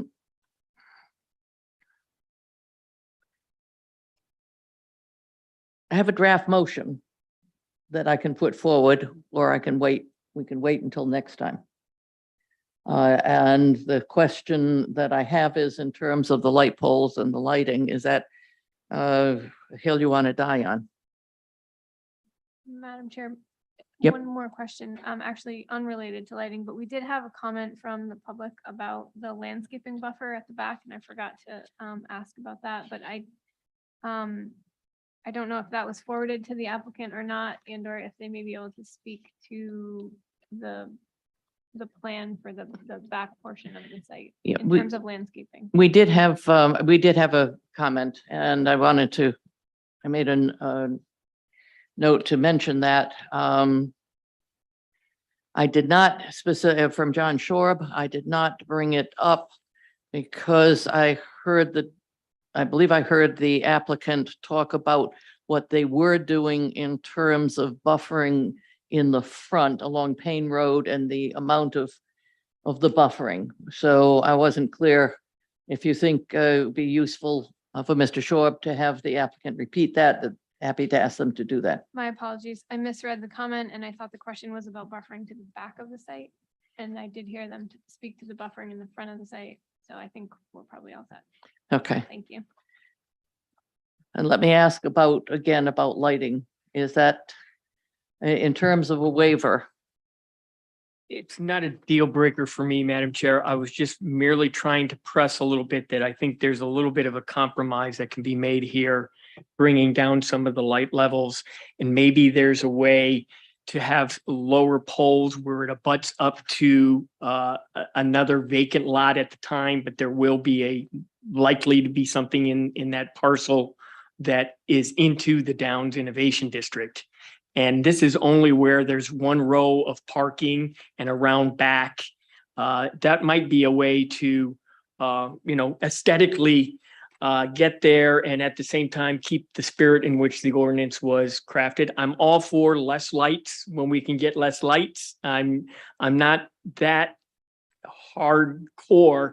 I just think that we can maybe take a little bit more deeper look into the lighting and the lighting levels and see if we can't just get it perfected. So it works for the customer and it works for our ordinance. So just so I understand, you're talking about that parking in the back. That row around back, yeah, So we do have, we call them wall packs, in the building, yep. and they do light, they keep. Then you don't even need poles if you can get the light out there and not have any. If we need to tweak it a little bit, we can tweak it, but we do have wall packs all along the back that keep that lit. And since that is actually an emergency way, it'll be. I thought there were also light poles put in there. He's asking, can we make these lower? Oh, those Yeah, can we lower. make them lower in the back? We'll look at that. Okay, I'd appreciate that. I'm okay with that. There's only a couple. Yeah, there's And I know three of them in the you back. guys are looking to do a development back there already. I'm just worried about, that height. That's all. And that's why we have the 20-foot ordinance is to keep it within the vegetative state of trees. So can I speak for a second? Just to make sure I understand Yeah. what Go ahead. what we're gathering from this discussion and what we're willing to do and include in the revised plans are those three light poles in the back to reduce those to the 20-foot height and then meet the 3 foot candle average across. I think we The can site. do it better than 3. I think we It's- can get it down. And I say, you're saying safety, but 3 has been, 1.5 has been used in Scarborough. And we've had lots of projects that say, yes, we can get it to 1.5. Costco can't do that. I mean, it's not safe. They don't have, that's not, this is lower than what they typically do. This is lower than what you typically do? What Yes. do you typically do? Yes, it's higher. It's like, Well, I understand by the fuel canopies, that's certainly because there's, oh, it's 4 to 5 average. that just doesn't meet IES recommendations at all. And you and I both agree with that. It doesn't meet IES. That's all I have, Madam Chair. So I go back to, is that a deal breaker? Are you asking me? Yeah. Would I vote no on this entire project because of lighting? Yes. No, I would not hold this project up, but I think we can do a little bit better than what we have presented in front of us. And I would encourage them to work with staff to see if we can't get it down. All right, let me ask Eric, do you? Hi. No pressure. Do you have some language that would allow the Costco to work with the planning department to see if it's possible to lower Light levels, light levels? if that's a good word. Staff is happy to work with the applicant on that. Perhaps a condition could be added to the effect of working with staff to finalize lighting levels on site as discussed at the planning board meeting. Is this something maybe that our peer reviewer can take a look at with staff and maybe make a recommendation? Because I'm just, maybe another opinion on it would be helpful. Yeah, I mean, we're certainly happy to work with the applicant on that if that's of the interest of the board. I think we can definitely work with the applicant. I'm not sure that we will come to your desired outcome. What we may be able to come to is some compromise on some certain areas of the site, much like we just did for the employee parking area. I think that's probably as good as we could get to it. I don't think we're gonna lower the overall site down to 2.5. But I think there may be some target areas that we could focus in on and get those a little bit lower. Okay, and we'll have on the plans then a dimming schedule and everything when it can be dimmed I down. think that's a possibility. And we'd be happy to work with them. I think, in our one day of working together, we seem to have worked together well. So I think we could One day, huh? definitely get that. Good. But I don't make any promises Yep. about the I outcome. respect that. And can I just ask one clarifying question, just so staff kind of understands where we're going? When you're talking about the 3 in the back, is there equal concern about the height, like for the abutting property? You can see we kind of could do an L around that parcel. That is, I just want to make sure that we're coming back with what your intention is. So to the left of the building and then along the side, that backwards L there. I just, Is that what you're looking for? Yes. The lower height, I Yes. guess, when you're abutting kind of another. when you're abutting another, yeah, when you're abutting somebody else's property, Right. can we take a look at the height of that? And our ordinance does say that it can't, bleed into an abutters. So Right. that's easily defined and easily solvable. Yep. Thank you. I have a draft motion. I have tried to read Eric's writing before. He has promised that he is printing. Let me see.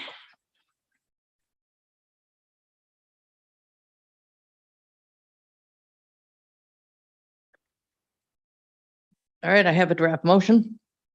I move to approve the project titled Costco Wholesale Development proposed by Costco Wholesale Development as depicted on the plan set prepared by BL Companies dated 8/15/22 with the following findings and conditions. Findings. The proposal would involve construction of 161,000 square foot retail facility and gas station on Lot 1 of the Innovation District of the Downs. The project is located at the intersection of Payne Road and Scarborough Downs Road and includes paved parking and loading areas, landscaping, lighting, and stormwater upgrades to the site. Waivers, number 1, section 4H 4 to increase the maximum mounting height from 20 feet to 36.5 feet to significantly reduce the number of lighting fixtures as necessary. 2, section 4D2 to reduce the minimum drive aisle width from 25 feet to 24 feet. 3, design standards for commercial districts requiring buildings to be sited close to the front property line and no facade to have more than 100 feet of interrupted wall space. Conditions: prior to the issuance of a building permit, the applicant shall A, provide revised plan sets showing the pedestrian access way from the outer portion of the lot to the building entrance. B, provide wayfinding and signage detailing as discussed at the 8/29/22 Planning Board meeting. C, submit cross easement documentation for access and maintenance of the stormwater pond as identified in easement plan exhibit EP1. D, provide easement documentation for limit of disturbance work on shared lot 1C. E, submit design plans for review and approval by the town engineer of the proposed Payne Road right turn lane. F, address comments in the traffic solutions memo dated 8/23/22. G, pay the traffic impact fees, total $226,324. Hikers Parkway at US Route 1, $69,300. Dunstan Corner, $157,024. H, work with staff to finalize light levels on site as discussed on 8/29/22. This shall be reviewed and approved by the planning department. 2, prior to any work beginning on site, the applicant must provide its approved Maine DEP permit to the town. 3, prior to the issuance of a sign permit, the applicant shall provide a final signage plan. This shall be reviewed and approved by the planning department. 4, prior to the start of construction, a pre-construction meeting is required. The meeting shall include appropriate town staff, the developer, and their site contractor, and is to be coordinated through the planning department. All plan modifications are to be completed prior to scheduling the pre-construction meeting. Do I have a second? Second. Second from Roger Beely. All right, Doreen, call the roll. Rachel Henderson. Yes. Roger Beely, Yes. Jennifer Ladd, Yes. Rick Montague, Yes. and Karen Chu. Yes. Passes. Congratulations. I look forward to becoming a member.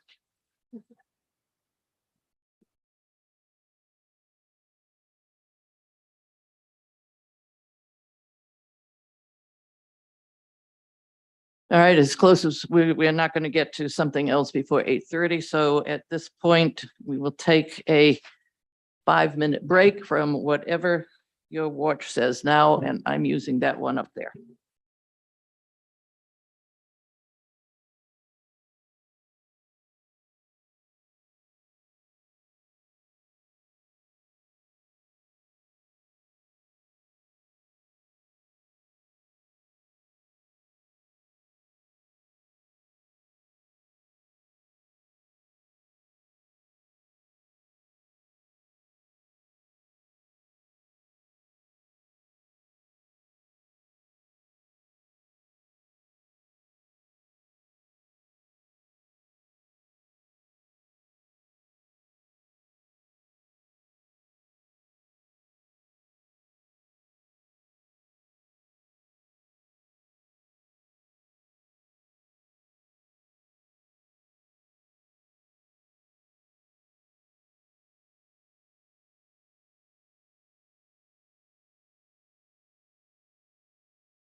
Discussion.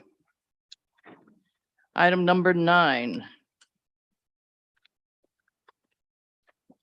Crossroads Holding LLC is requesting a subdivision amendment review for the Fifth Amendment subdivision of the Town Center Residential District to include a drainage easement and 8 single-family homes on Lot 35. The property is further identified as Assessors Map U55, Lot 35. Eric. Thank you. Crossroads is requesting a subdivision amendment review for the 5th amended subdivision of the Town Center Residential District. This is the first time that the board is seeing this project, which includes some easements that Crossroads has worked on the town with, as well as 8 single-family homes that are be 525 square feet. Staff's main concerns at this point revolve around the access to the property from both an emergency access and pedestrian connection point of view. The applicant should also provide an explanation to the board of joint ownership of any features on the lot. And with that, I would turn it back to the board. Thank you. And for the applicant. Thank you. Dan Bacon here on behalf of Crossroads Holdings. As Eric and the chair introduced, this is a subdivision amendment for lot 35. I'm plugged in, so maybe I can you see my computer? No, okay. So I need to- We have a good view of you, but we cannot see your computer. I'll work on that.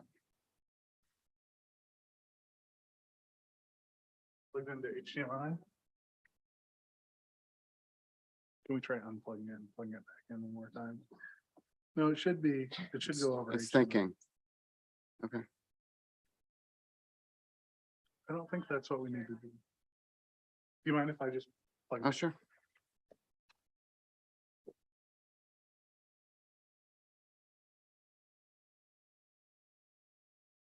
There we go. Cool, thank you.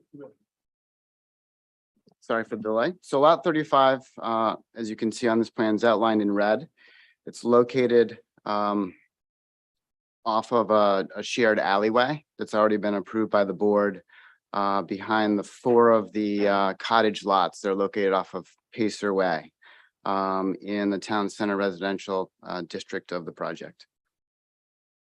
This zooms in a bit further, and we actually, in past conversations with the board, we alluded to the potential of tiny homes to be located on this lot. And so for the past few months, we've been working on this layout. It's a small lot. It's around 1 acre in size. And it really fits perfectly with this concept for a unique housing type to the Downs, but I think also to the town. With 8 single-family homes, and they're very small in size, sized at about 500 square feet, with one bedroom, and would be accessed off of, again, that shared drive that currently is accessing the 4 cottages off of Pacer Way. And so this zooms in a bit further. Each of the 8 small single-family homes would have parking, would have a path to individual units, and would extend that alleyway with a very similar design to what's already approved. So a 16-foot, in some cases 20-foot wide alley, much like the one that's serving the 4 single-family homes just to the north of this site. In addition to the 8 micro homes, there's two sort of storage shed type structures that we've designed for trash and small storage, located in 2 locations that provide a little bit extra storage room for these small units, and a location for kind of the curbside trash and recycling pickup. In addition to that, and staff noted, there's going to be a pathway that connects the 8 cottage units just to the north that comes down into this small micro home project.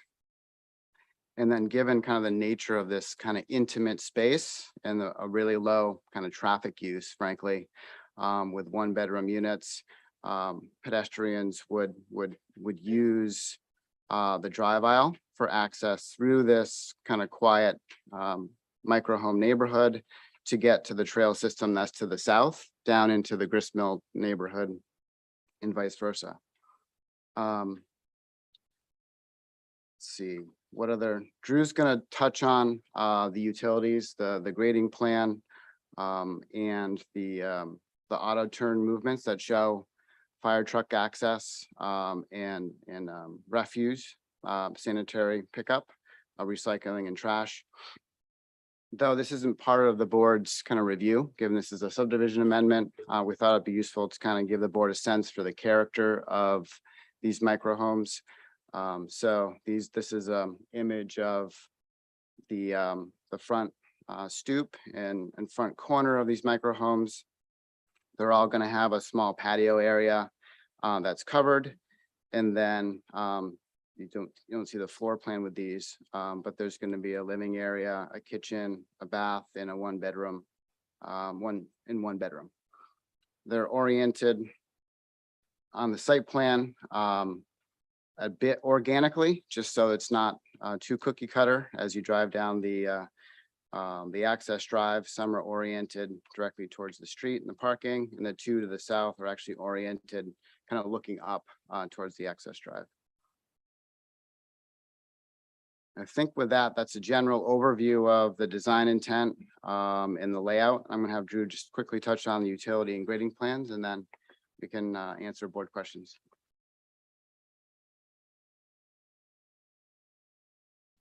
Thanks, Dan. Drew Gagnon with Goral Palmer. I do want to just jump right up to the overall subdivision plan here for just 1 second. The other aspect of the subdivision amendment is the removal of an easement between lot 44 and 45 and adding an easement to lot 40 as part of a construction change. We actually reduced an outfall on the site, which is for the town's benefit from reporting and MS4 reasons, and we were able to direct it towards the gravel wetland. So a really small portion kind of getting lost in this micro home discussion is the removal of the easement between those two lots and just the addition onto lot 40. So I did want to mention that because that was mentioned by Eric in the introduction. As far as our utility plans go, I'm going to briefly go over the private access drive, which is constructed right now, which is right by where my mouse is, which serves these single family lots and also serves as proposed development. Contains 2-inch force main, 2-inch water service, as well as underground electric. Those are all proposed to be extended south on the micro home lot. We have a proposed duplex pump station towards the north of the site that will serve the 8 micro homes, as well as 3/4-inch water connections for each micro home as well. So we're working with the Scarborough Sanitary District and Portland Water District. Again, those ability to serve letters. We have no capacity concerns overall, given that this project was incorporated into the overall design of utility infrastructure for the town center residential subdivision. As far as the drainage goes, once again, the Phase 7 DEP permit provided impervious thresholds for this lot, which we are well within. According to the DEP permit. So everything is treated by the level lip spreader down to the south of the site, which flows to a 100-foot forested buffer that was approved by the DEP just south and within this open space down here, as well as drip edges are proposed along the micro homes on the left-hand side. So it's a pretty simple approach where we're just conveying water south towards this level lip spreader. Referencing what Dan mentioned regarding the auto turn and the site access. So I want to kind of set the stage a little bit by the private access drive just north of the site is 16-foot paved with a 4-foot reinforced turf section, which gives you a 20-foot clear width, which is what the fire department has been requesting throughout this project as far as fire lanes. We're still providing a 20-foot clear width all the way through the site until we're calling it a designated fire lane is ended near about 80 feet from the last micro home. So it's a little bit more unconventional where it's not 4 feet of reinforced turf on one side. However, we're still providing that 20-foot clear between reinforced turf on either side, or it's being made up in the paved areas along the alley here. So we're working closely with the fire department. I was hoping to be able to contact him today to kind of discuss this a little bit. I was unsuccessful in that attempt, but I believe we're providing everything that the town and the fire department is going to be requesting through this with the 20-foot clear width, and then also showing the turnaround at the center of the site here where there's not multiple backup attempts for a fire truck, it's one movement and out. We're happy to discuss and work on adding signage and possible striping or delineation for this area so that there's no parking. We'd be happy to do that as part of condition of approval. The other aspect was Public Works comment regarding the garbage truck pickup. So as Dan mentioned, the storage sheds, which are shown here and here, are intended to hold, or at least hold, a outdoor place for the trash to be picked up. So this shows a garbage truck coming down using essentially the same movement as the fire truck and picking up the trash and leaving. So it's not intended that trash is going to be outside the micro homes where they'd have to go around parking spaces in an unconventional manner. It's intended that they're going to be at the storage shed. And as you can see from this movement, that it's right next to where the truck's going to be. So I think I'm interpreting the Public Works comment, and I guess I looked to Angela. I don't know if you have, we can certainly discuss if that wasn't the intent. That's where I got from it. So I was hoping that this meets the intent of what the Public Works comment regarding trash pickup would be. I think that's all I have. I'll turn it back to the board and happy to answer any questions. Thank you. Thank you. I just had one last comment in terms of staff's note on condominium declaration. We have draft language. We certainly can provide that to staff and the town attorney to review. It'll be similar to the other kind of condos within the Downs that would handle the items that staff was questioning. And this is a bit unconventional, kind of single family layout. We think it's super unique, and it's very much in line with kind of creating other housing opportunities in Scarborough, smaller opportunities, and I look forward to the board's comments. Thank you. Thank you, Dan. This item is subject to public comment. Is there anyone in the room who would like to make a comment? If there is, please approach the podium. Seeing no one springing up, is there anyone online with the hand raised? Thank you. Public comment is over. Turn this over to the board. Who wants to go first? I can choose you if I want. Okay, Roger. Yeah, I think this is kind of an interesting concept here. I don't see too many problems with it. I am kind of curious about a couple of things. The trail that you have planned going down to by Tandem Court, I think, Tandem Condos. Is that correct? The trail actually is planned to tie in the cottages that are to the north down to the Grist Mill subdivision. So the single family neighborhood that's to the south of this site. And that's the Grist Mill? Yes. Yeah. Okay. So, and will that give these folks who are going to be living in who is going to be living in these places easy access to the Downs Road? I'm just thinking that the way, if that were there, they really have to go all the way around to get to. So to walk to Downs Road towards the south, you would take the trail south of this cluster of homes to walk to Downs Road kind of to the north towards the Gables, towards the Hayloft apartments. You would actually walk the pathway that goes through this green between the single family homes that are already complete out to the sidewalk on Pacer Way. And then you'd walk to Front Runner onto the Downs. Right, but I'm talking about the trail down below. Yep. We're talking about the same trail? There's a trail in both directions. So I'm talking about the the one one down below. Yep, that would go to Grist Mill Lane, and then there's a sidewalk on Grist Mill, and then you could walk out to the Downs Road. Okay. Yep. So is that, the only reason I'm asking about this is because I'm kind of curious, what market do you think this is going to serve? Is this going to be basically for elderly people, do you think, or? We think that there might be folks that might want to live here, that maybe live here seasonally, that maybe have a home in warmer climates in the wintertime, or single people, or empty nesters. So that's kind of the market that we're thinking. It's either a single person or an older couple that doesn't have children, that just wants a small place to live and not have a lot of maintenance or a lot of cost. Okay, I would just, because if it's primarily gonna be older people, that trail would have to be something that would be more than just gravel, you know. The trail to the south, to the south. because it goes through open space, Yeah. is gonna be more of a organic trail. So it's gonna be more of a bark mulch trail. The one that goes up into the cottages and then hits the sidewalk is stone dust. Because that's the ground surface within the approved green that's in the cottages today. And then you'd walk to, but it's very level, stone dust, then you'd walk to the paved sidewalk on Pacer. And just my last question is, did you, just kind of curious, when you was, you know, one of the original sections you did, the kind of the like little cottages. Mhm. I was just, what? Yeah, the pocket, yeah. Yep. I was just wondering whether anybody who was looking at those was saying, geez, if only you had half this size. Yeah, those have been really popular. So in that size has been popular, and it makes us think that we should try some smaller units. But yeah, those are 3 times the size of what we're considering here, though.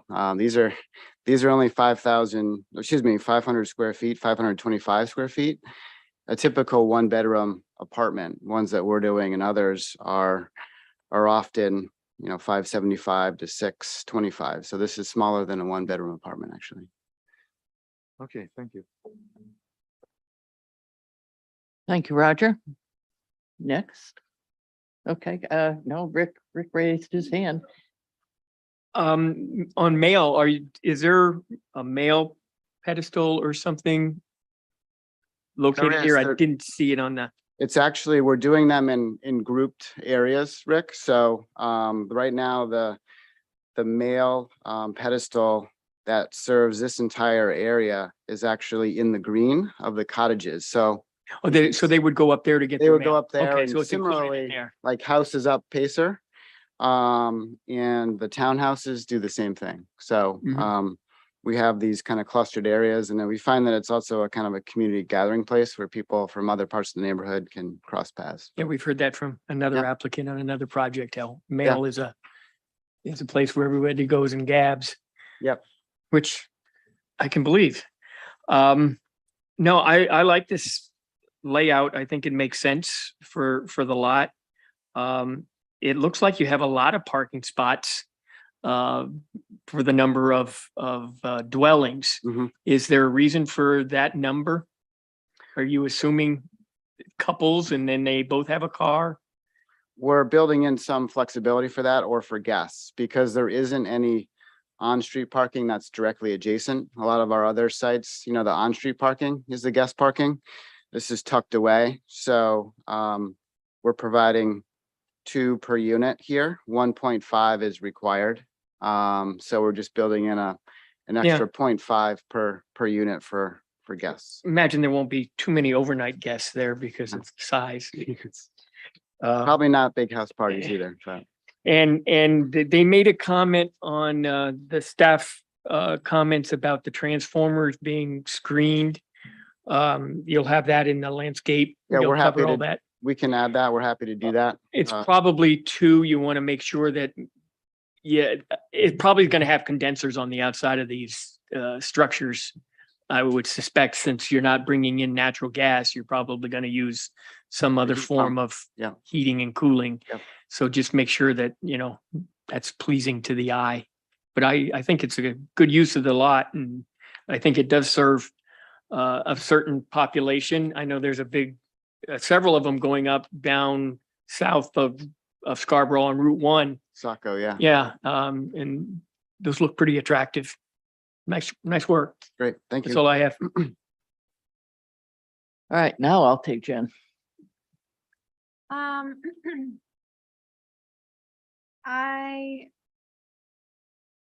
It's good to hear. I had questions sort of related to the mail, but maybe more in general about placemaking for this development. So I know we've spent an extensive amount of time talking about that with a lot of the other residential centers or developments in other parts of the this overall project. And I think actually, for some of the larger apartment complexes, some really compelling points were made about how important it is to provide outdoor space for people to gather. But I just think in these cases where for such small units, those spaces would be of maybe the utmost importance of anywhere else. And so, I heard you say that the mailboxes, for example, would be located further up the street, but I just wonder, and I also recognize, my goodness, it's really tight, everything that, fits in this very linear, lot, but I just, I would hope that there would be some space within here somewhere, either among the landscaping or however it shakes out for, people to be able to sit and gather with maybe more than one of their neighbors. Because my guess is that would be pretty difficult inside your unit. And along similar lines, I don't know what, I don't know. This kind of thing strikes me as the type of place where people might want something like community gardens or like some sort of common, not just gathering space, but sort of like a common activity space outside. And so not to, that just jumped into my head, I guess. So I'm just throwing that out there. Similarly, some other comments for further down the road, but most importantly, my last comment has to do with the pedestrian connections here. So the recent conversation that we just had about explaining what is coming to this site and from the south and how that connects with trail and sidewalk infrastructure to the north. As you were explaining that, I pictured myself as someone who lives anywhere or maybe nowhere here and is just coming to use the incredible trail network that will eventually be here. And coming out at the bottom, at the southern end of this parking lot, to hear you say that there won't be sidewalk added within the parking field, which I understand probably due to space constraints. I'm just curious how someone would know where to go and how that pathway might continue and how they might tie into networks elsewhere on the overall development. And I don't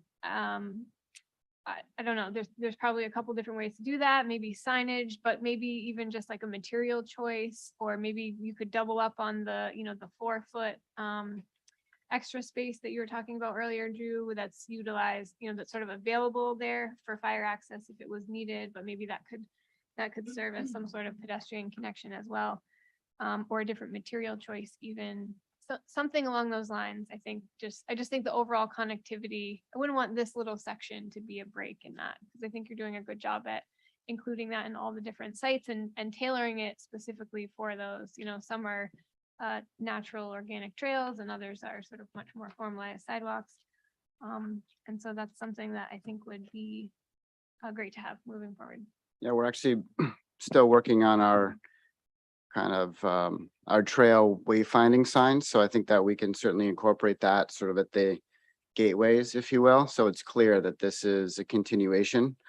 I think different surface might be tricky just given kind of the design here, but we could also look at striping or something that's not too dominant, but that gives people the confidence to kind of continue through this space. Yeah, you just wouldn't want it to feel like you were coming in on someone else's. Exactly. Like, oh, am I not supposed to walk here, kind of thing. Yeah, and we can do that also. We have, like, this is a subdivision amendment, so there isn't a landscaping package, but we can also do that with some plantings. If we're going to add some for the transformer, we could do it with plantings, so it feels like this is the public space and then this is the private space of single family homes. And one of the things we're also going to be able to do on a kind of building by building basis is there can be residents that can have a bit larger patio, or you mentioned kind of gathering area. So there is some opportunities for some customization with each unit to address your comment about kind of outdoor space.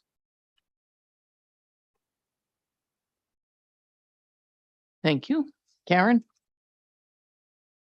All right, Chad? I guess I was interested in the material choices. Are we metal roof? Are we vinyl siding? Has there been any? It's going to be sort of a vertical siding. We haven't nailed down the specific kind of siding material. Asphalt roof, kind of a mono pitch roof is shown here. And we're thinking this is the color scheme to kind of have a more kind of, I don't know, less urban feel, just kind of given the character of the site, with this kind of more of a brown siding and black trim windows, but it's not entirely finalized. Yeah. And with a customization, maybe is there any thought to maybe extending a roof line to give some outdoor storage cover or bike storage or something? The thinking has been that those sheds are gonna accommodate those items that don't fit within the dwelling. There is some larger closets within the floor plan that accommodate some of that storage. Interesting concept. Thanks. All right, thank you. I remember when this subdivision or this lot was first presented as an option. And I recall you were talking about tiny homes and I was talking about 3D printed homes. But it's good to see that this is actually coming to fruition. But I also recall one of the things that at least I had some concerns about, and that is essentially that the entrance to this is through pretty much a mews, just that private drive. And as we were talking about that, and I haven't had a chance to look at that, the original application, I recall thinking about how dark it would be back there and where there was going to be lighting. And now that we have something before us that shows 8 houses there, if people are walking in back of the mews area with only the sort of an ambient light from the houses or a light pack on the garage, that creates could create questions of safety, concerns about safety, concerns about stumbling on the road, concerns that all of a sudden it's kind of stuck back there. So I don't know what you're thinking about in terms of lighting, but on that access, but I think we need to take another look at that to provide some lighting for people who are walking now to houses that exist.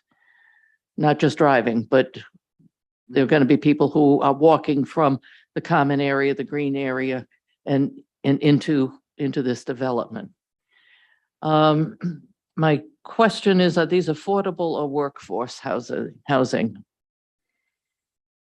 They're not intended to be restricted to a certain price point, but they're by their nature going to be in that affordable workforce price range. In that range of, $250,000, $275,000, unit, which I'm not sure where that falls right now in terms of the definition, but they're very affordable compared to the housing on the market in general in the community. I know what we've seen in terms of affordable housing is something starts off as affordable, whether it's an apartment or a house, and the first time somebody sells it, it goes for a much higher price and it's no longer affordable. Is there any thought to in the condo documents or in the deeds to trying to maintain these as affordable or as workforce? I think they're by their nature, they're gonna Until they're sold. And based on their size and construction type, I mean, they're very unique and only certain buyers are gonna be, or renters are gonna be interested in these. So we haven't at all talked about like restricting the units, and we wouldn't want to do that. But these are not going to be, you know, $500,000, $1 million units, just by what they are. Have you seen the real estate in Scarborough recently? I just hate to let this opportunity go, because this really is an opportunity because of the unified ownership of the land, because of the size, and because they're pretty classy little houses. To find a way to keep them affordable, they may start that way, keep them workforce, and we are in such a crunch in that area. So I don't know what you can do. I don't know if there is anything that you can do. I don't know if you can talk to the Housing Alliance. But I think this is an opportunity I'd hate to see pass us by. So if you could just, We can take a look at review what with the can be Housing done. Alliance in terms of what input they would have. I mean, the Downs is actually produced 19% deed restricted affordable so far. Our requirement's been 10. So at the same time of delivering affordable housing, we also need, I wouldn't call this market rate, but sort of market rate tiny homes help us deliver on the deed restricted affordable in other areas. So there's a Again, balancing act there too. Understood. This is, to me, though, such an opportunity. So I would appreciate if you do start working with the Housing Alliance, and it's possible that nothing comes of it, but Okay. Hate to pass up the opportunity if it's there. The other concern or question I had, and it might come through in the condo association or the HOA document, the trails to the south, if they are natural, are going to kind of disappear in the winter, so that they're not going to be assumed shoveled. The trail to the cottages, who's maintaining that?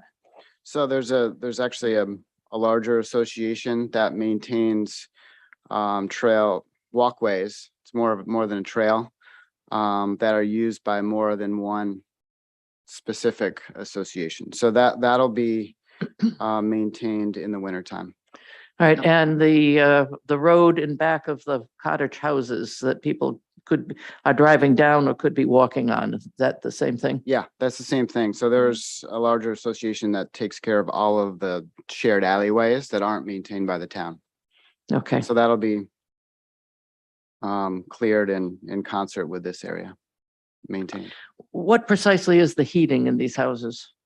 I believe they're going to be electric heat pumps. Okay, I did see that there was a electric fireplace in one room, which I don't think actually would be very good unless they've improved tremendously in heating the whole house. So if there are heat pumps, Yeah, that's they're something- they're yeah. gonna need to be screened. We'll check on that prior to building permit, because I haven't been integral in those details. Okay. All right, I have no more questions. I think, Eric, where are we going with this? It sort of sounds like the board wants to see a few more details. There is another subdivision amendment on the agenda later this evening, so the board's decisions here certainly might impact that, but staff is happy to work with the applicant moving forward on this project.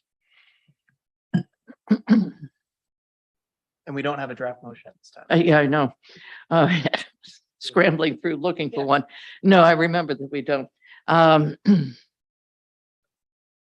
right, we will, I was just going to say, in terms of lighting, we certainly can look at with staff, adding some smaller lighting that handles the pedestrian safety. The intent for parking, was that these units are quite close to the parking spaces that are assigned. So we felt like the lighting on the building will provide lighting for parking, but we certainly can look at a couple bollards or something to provide pedestrian safety, and we can work on a condition of approval. Okay. If that's like one thing that is kind of hanging us up, because I don't think there's a lot of other items to address.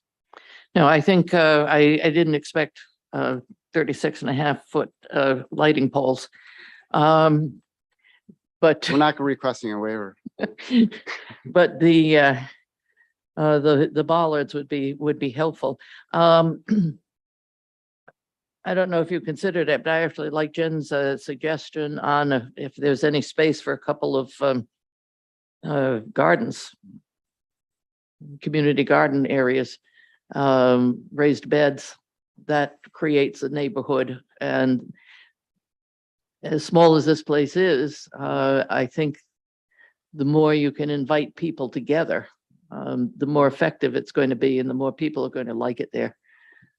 So I think might be something to take a look at. I have no more comments. Thank you. We will see you again. And I appreciate the follow through on this. I was wondering what you're going to do with that lot. Welcome.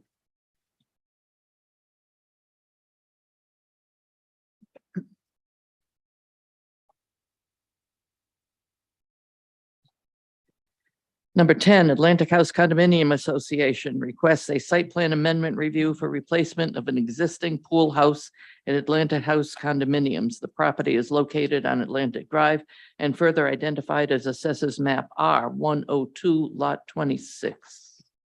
Eric. Thank you. So this project for the Atlantic House condominiums would involve the demolition of the existing pool house and replacing that with construction of an 1,869 square foot pool house that includes a kitchenette, new bathrooms, pool, mechanical room, and a covered outdoor seating area. Additional technical details and stormwater information is still needed for this project, and that's been outlined in the civil peer review comments. Also, the fire department and sanitary district have identified potential approvals that would need to be gained through them. So staff has included a draft motion of approval for the board's consideration with these items in mind. And with that, I turn it back to the board. Thank you. And I turn it over to the applicant. Thank you. Dan Bacon here on behalf of Main Properties. Travis is here with me, as well as Sashi, who are working on this project for the Atlantic House. And as introduced by Eric, this is a site plan amendment, I guess, for the redevelopment or new construction of the pool house that serves the pool that's located at the Atlantic House, the condominium project off of Black Point Road, Atlantic Drive, to be more particular, as shown on this aerial here. So the Atlantic House was developed in around 1987. At that time, the pool and pool house went in as an amenity. And at this time, they're proposing redeveloping it, just given its age and the need for a bit larger pool house facility. So this image, which I need to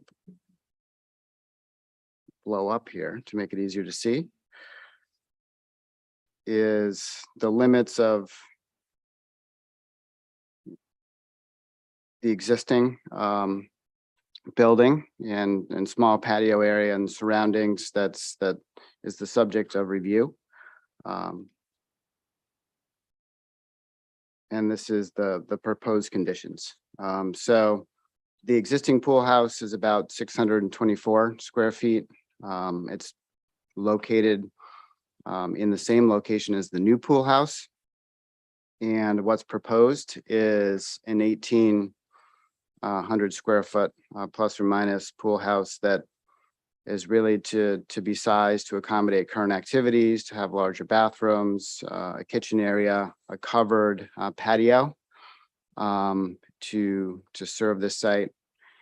And in terms of the comments raised by staff and the reviewer, in terms of stormwater, the change in impervious area is exactly the size and change in the building and roof area. So the applicant seeking a waiver on sort of the detailed stormwater review because a drip edge for stormwater treatment is being added to handle and treat all of the roof runoff directly. And there should be a cross section in the plans. I know the review memo asked about an outlet to the drip edge. And if that's a concern, we certainly can work with staff on reviewing the details of that outlet. But from a stormwater standpoint, the full kind of change in impervious area is being handled by this roof drip edge and should address the comments by the peer reviewer. In terms of utilities, the existing utilities are underground. That was a question. And they're going to be reused because they still work for the new building versus the old. So that will remain in place. There is going to be a construction access path that's built temporarily for the construction project. And then at the completion of that, the pathway and the landscaped area will be restored in the location of that pathway. And it's in this location here to the left of the plan. I think another comment was around landscaping in terms of meeting the ordinance requirements, and some minor updates have been made to the landscaping plan to comply with the planting sizes and to, I think, swap out the pin oak for an evergreen planting. So it has 4-season kind of screening that meets the town's requirements. And there's a quite robust buffer between the spa, the hot tub, and the property that's to the northeast, with landscaping, the existing vegetation that's out there, and also a solid fence that's 6 feet tall. And I think the only other comments in the review memos were around lighting. There's a question about lighting, and there's not going to be any exterior lighting other than the simple recessed lighting that's going to be underneath the patio roof, and that's obviously full cutoff based on the style of that lighting, and would just project down on the covered patio. So there's not going to be any other lighting like parking lot lighting or lighting that would project to abutters or offsite in any way. And I think with that, I know Travis is coordinating with the building department on the details, and also the sanitary district. So those kind of normal things are occurring in advance of any building permit. So I think with that covers kind of the simplicity of the project. Maybe one last comment we have, or presentation to provide, forgive me, is the elevations. And these are the elevations for the structure, very kind of Maine coast traditional materials with the cedar shakes, the gray siding, white trim, and it corresponds well with the town's design standards, also fits in with the character of the Atlantic House condos. So this really meets the theme of the architecture within the larger condominium association. And this is the aesthetics of the new pool house. So I think with that, unless I forgot anything, I think I'll turn it back to you, Madam Chair. Thank you. This is an item that is subject to public comment. Is there anyone in the room who would like to comment on the project? Do we have anyone online with a raised hand?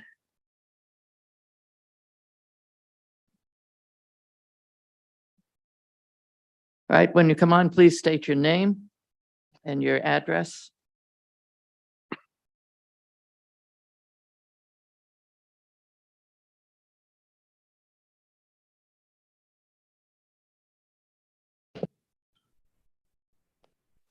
Hi, Kelly Chiazzo, 20 Atlantic Drive. Hi, Kelly. You got 3 minutes. Oh, I just wanted to say that as a resident at the Atlantic House, one of the reasons that we're hoping for the expansion is so that the bathrooms can become ADA compliant, which would really help some of the members of our community and their guests. That's all. Thank you. Thank you. Anyone else?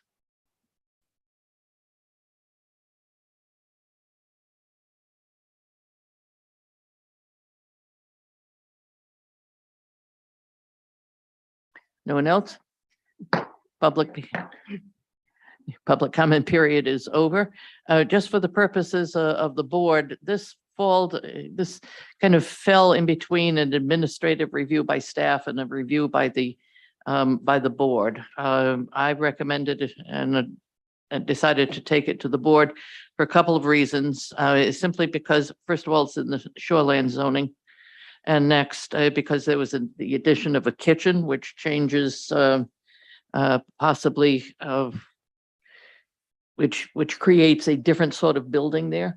And also because, let's face it, it was about 3 times larger. So it is before the board for that reason, not for anything that they did or did not do. So I just simply open this to the board. Jen? I just have a quick question. The application material referenced and something like a specific time frame for doing this work, but didn't say when. And I'm just curious if I didn't see any sort of like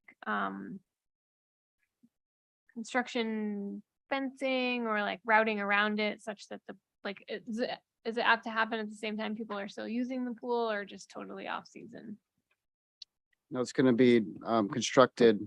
The project overall is going to be constructed from this fall, but it has to be completed by next spring, next June, before the summer season.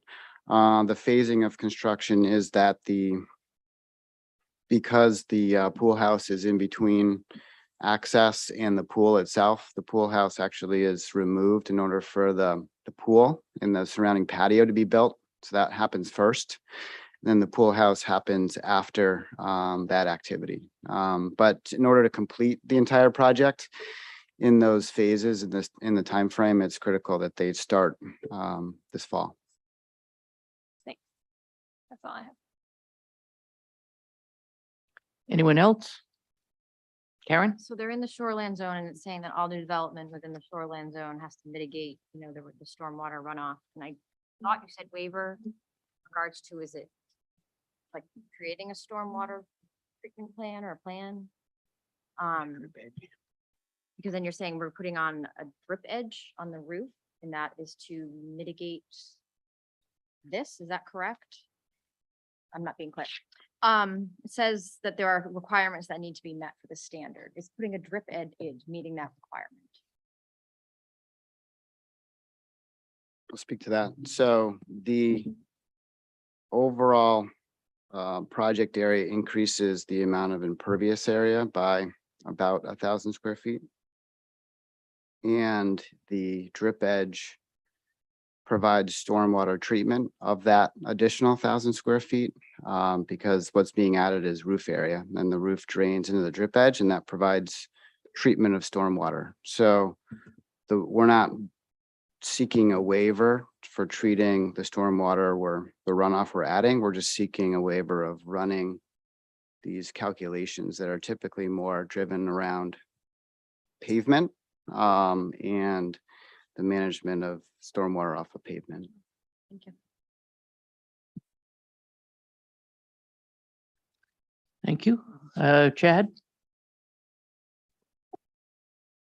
Is the pool itself going to be upgraded as far as any accessibility elements or barrier-free? Question. Turn it over to the experts. Hi, Sashi Meisner, landscape architect for the project. Really the overall, as a woman on the phone said, all of the improvements were to improve accessibility to the entire site. So the size of the building is being driven by the bathrooms getting larger. In the pool itself, the spa right now is not accessible. So the spa as constructed. But this project will be now accessible. The pool will have upgrades to it. It's not going to have a lift or anything like that in it, but it will have upgrades that will make it more accessible for most of the members. That's all I have. Thank you, Chad. Anybody on this side? No, I have no comments. We have a draft motion that Eric is writing something on right now. So just talk amongst yourselves.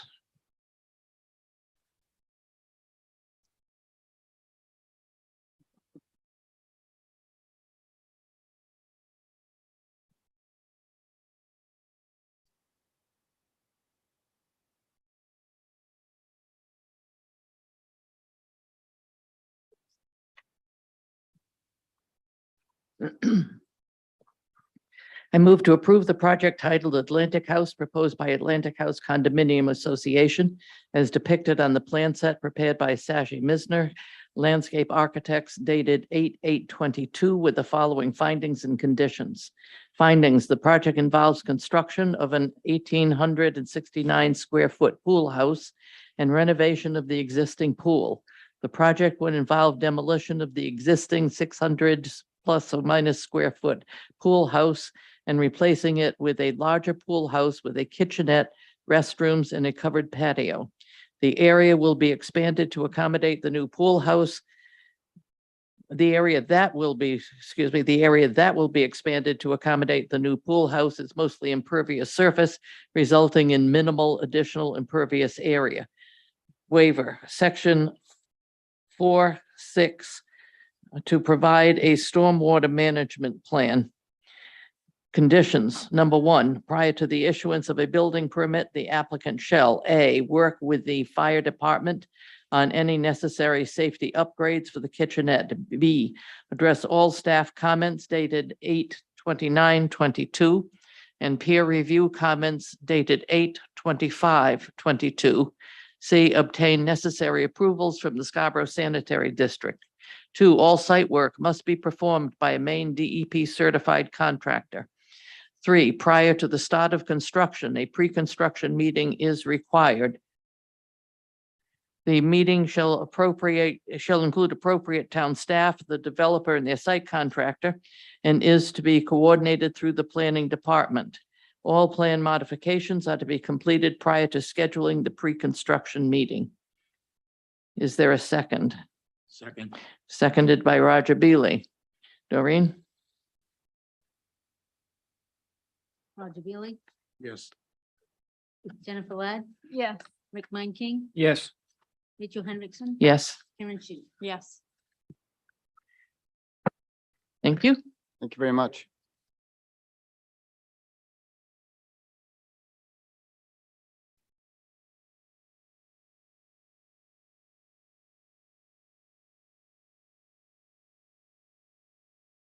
Number 11, Crystal Springs MHP LLC is requesting final subdivision approval for a creation of a 27-unit age-restricted retirement community.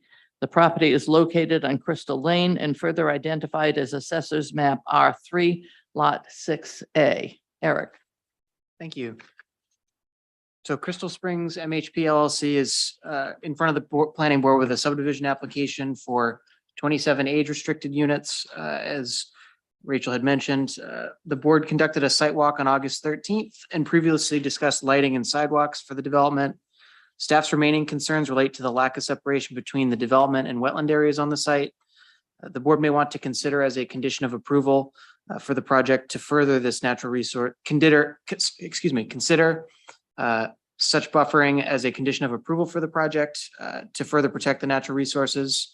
The site plan currently shows a split rail fence in some areas. However, other options such as boulders have been used on similar projects by the board to illustrate to future owners the edge of the environmentally sensitive areas.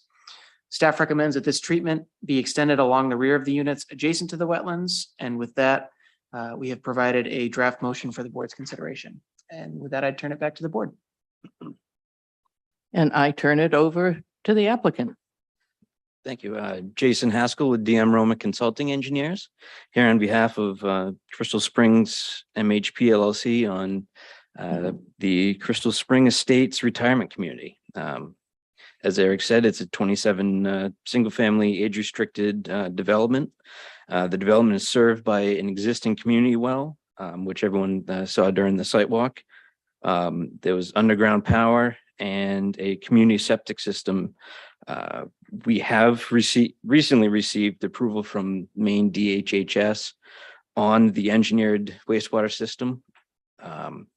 It's actually sized for a potential future expansion if one is to move forward with for the full 48 unit development in excess of what's currently being proposed at this time. So the 27, we're still looking at 27 single family units. Just it's been oversized. During the last meeting, we talked about the lighting and photometrics plans requirement. This was provided in your packets and shows that there should be adequate illumination of the intersections and restricting the illumination on the property only.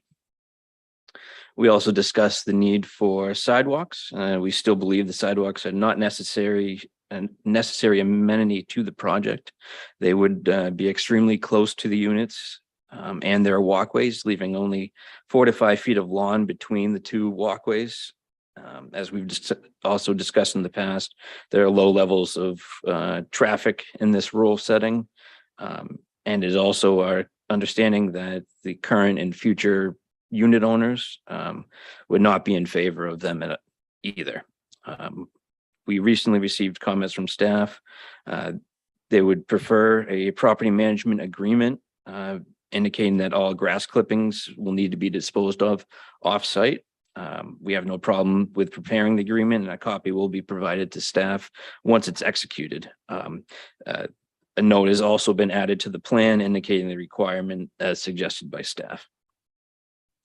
It is staff's recommendation to extend the split rail fence all the way down to unit 1.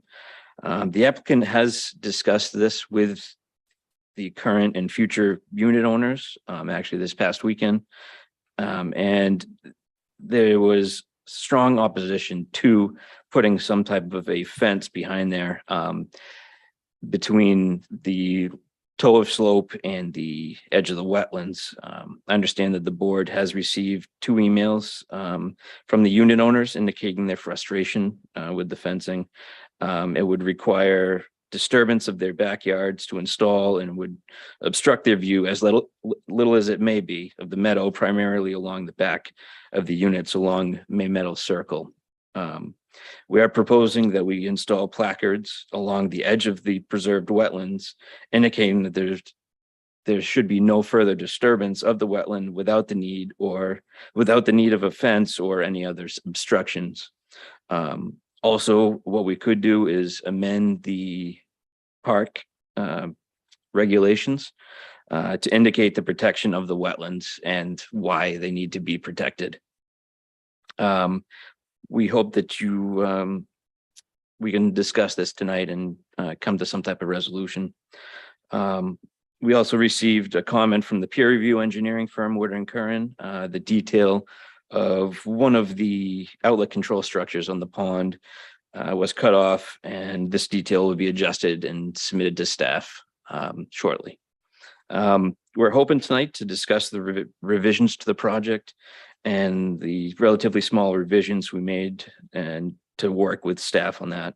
We're hoping for final approval if you find the proposal to be acceptable, and here to answer any of your questions. Thank you. Thank you. As the applicant noted, we have received comments from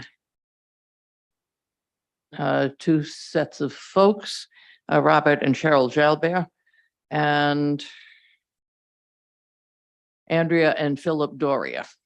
They are now in the record.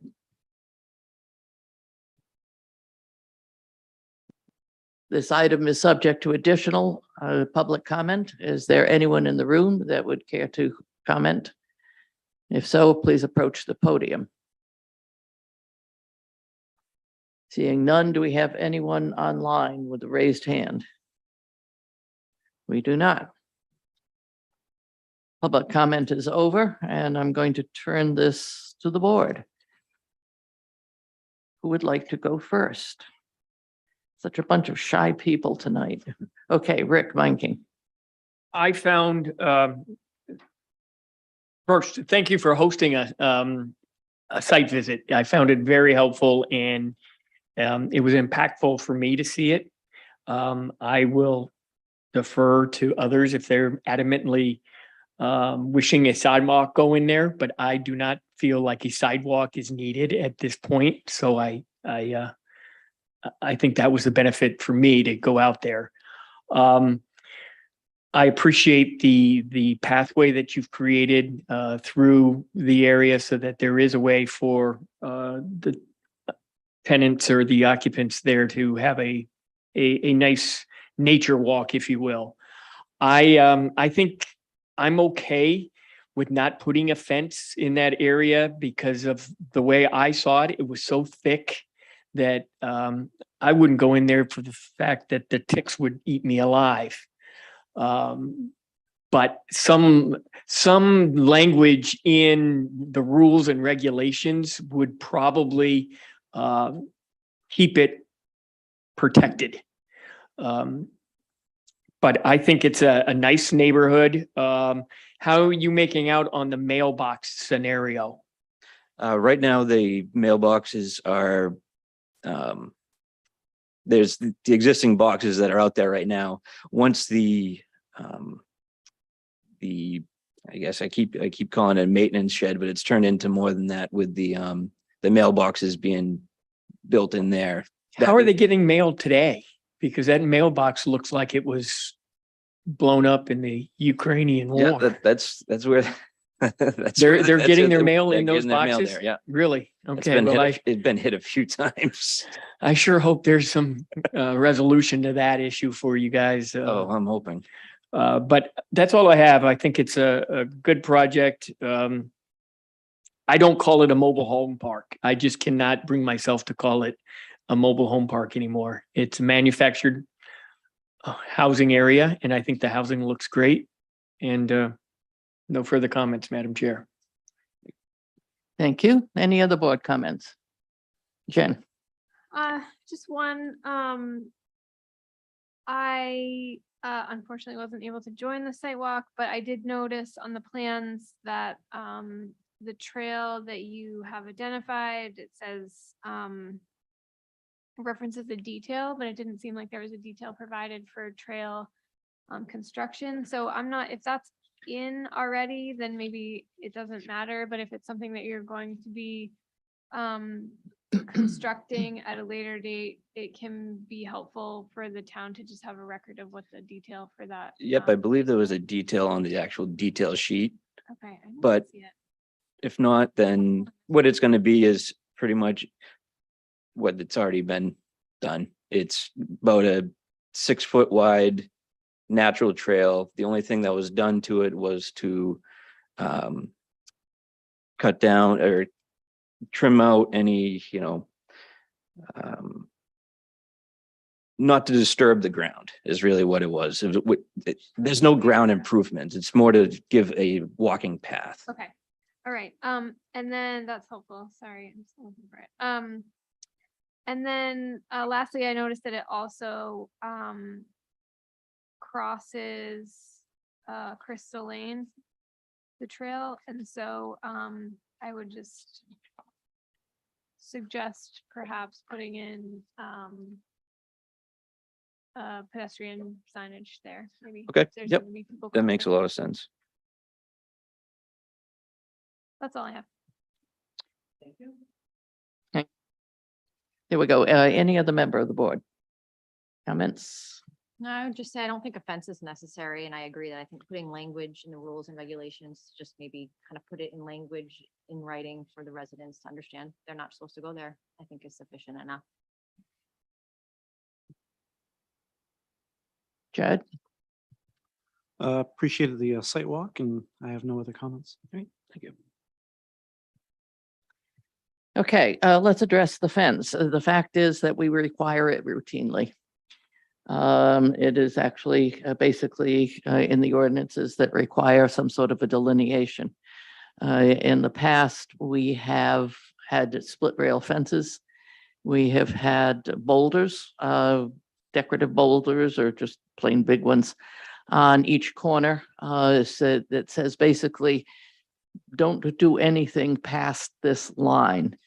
Placards really disappear very, very much. So the applicant has a choice of what sort of delineations of the wetland is going to exist. I understand people don't want to look through a split rail fence, though I'm not clear how much that actually obscures anything, but that's a preference that can be accommodated by boulders on the corner of their lots. But we have to protect the wetlands. And people get a condo association document, and they look at it and say, oh yeah, I've got to remember not to go past here, or not to dump anything past here, not to walk down past here, but only to walk on the trails. And then 4 or 5 years later, it's kind of like, well, maybe, oh, I've forgotten that.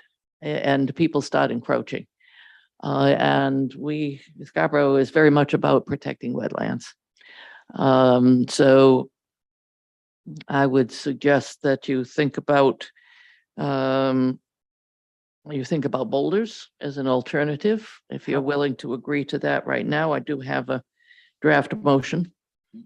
Now, when you say boulders, how many boulders are we talking about? Well, basically enough that somebody says this is the back corner beyond which is the wetlands. And this is the other back corner beyond which is the wetlands, so that people can draw their own visual line between them. In other words, something that's permanent. Other places, the split rail fence has been a simple square, a simple triangle of a sort in a corner that delineates both the property and says, don't go past here. So you're not looking for a full stretch of split rail fence? Madam Chair, can I? Sure. I'm sorry. If the board is heading in that direction, I think we can work, the applicant can work with staff too. If now we're hearing kind of your direction, as like you had said, there's some options with corners, like it's to your point, sometimes a split rail, but it's just at the corners and it angles down. That would look sharp, There's I think. also in the ordinance, in other places that have identified pins with red caps on them every 25 feet, which is a visible thing, but you can, obviously they're at ground level. It could be a combination of the two, if that's of interest of the board, that we could probably work through. I think what we've done in the past is look at something that's a little more permanent than a placard. Right. And That's where the pin works. The pins are set by surveyors. They're actually, a survey pin looking thing with a red cap on it, at the wetland delineation line, because that also varies a little bit. So if that's helpful at all. Is that helpful? Yeah, it's definitely gonna, what their concern was is any type of obstruction from them looking out into the meadow or looking out into the woods, wherever they are. We can definitely work with staff on coming up with some type of a way to delineate that. Whether it's, my guess is the applicant wouldn't be in objection to delineating the corner, like 4 corners of the wetland delineation. So we can definitely work with staff on. Yep, Roger, go ahead. Is this age restricted, this development? Yes. Okay. I think we should be as lenient regarding this particular issue. I agree that it should be delineated, but I think we should be lenient to some degree, because I agree with Rick. I mean, that's a clearly defined wetland, you know, I mean, it's, and it, people, you know, I don't, if you're gonna have kids living there, I can see kids roaming all over the place, you know, but I don't necessarily see seniors, you know, gonna be, especially if it's in the covenants, Right. going in there. So I think we could be as tolerant as we possibly can and still satisfy our Right. needs. Yeah, and I think just kind of speaking to that on the staff side, I mean, I think that comment sort of gets at the wetland area is a little bit less dense on the, I believe it's the David Drive side. So when you get to the back of the park, it's extremely dense. But when you're going along those first couple units on, I think it's on the right side, I believe the vegetation from going out on the sidewalk, you might be able to confirm this, Jay, is a lot lower than it is out towards the back. So in that area, it might be a little bit more prudent to have some sort of delineation there.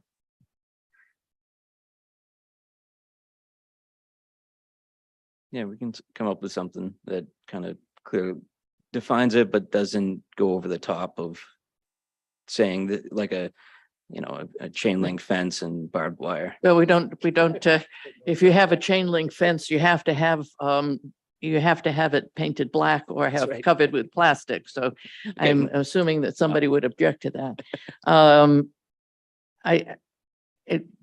Actually, the ordinances don't make any distinction on the age. I mean, it may be true that kids are more likely to run into that area, but, you know, a landscape company is also possible to come in and then just get too far, you know, when you hire a commercial landscape company. So it's protecting the wetlands. It's saying, here's the demarcation. And in a way that is as permanent as we can get. And a placard isn't going to do it. Surveyors post may do it. Boulders may do it. A split rail fence lasts longer than a placard. It's not as permanent as a boulder or surveyor's mark, but Eric is writing something into the, oh Lord, Eric is writing something into the draft motion. So if you just wait a couple of minutes. Meanwhile, it is 20 minutes of 10, and I think we are likely to get to the Martin's commercial. I am not clear that we will get to Hackamore. You guys want to wait and see if we can do it?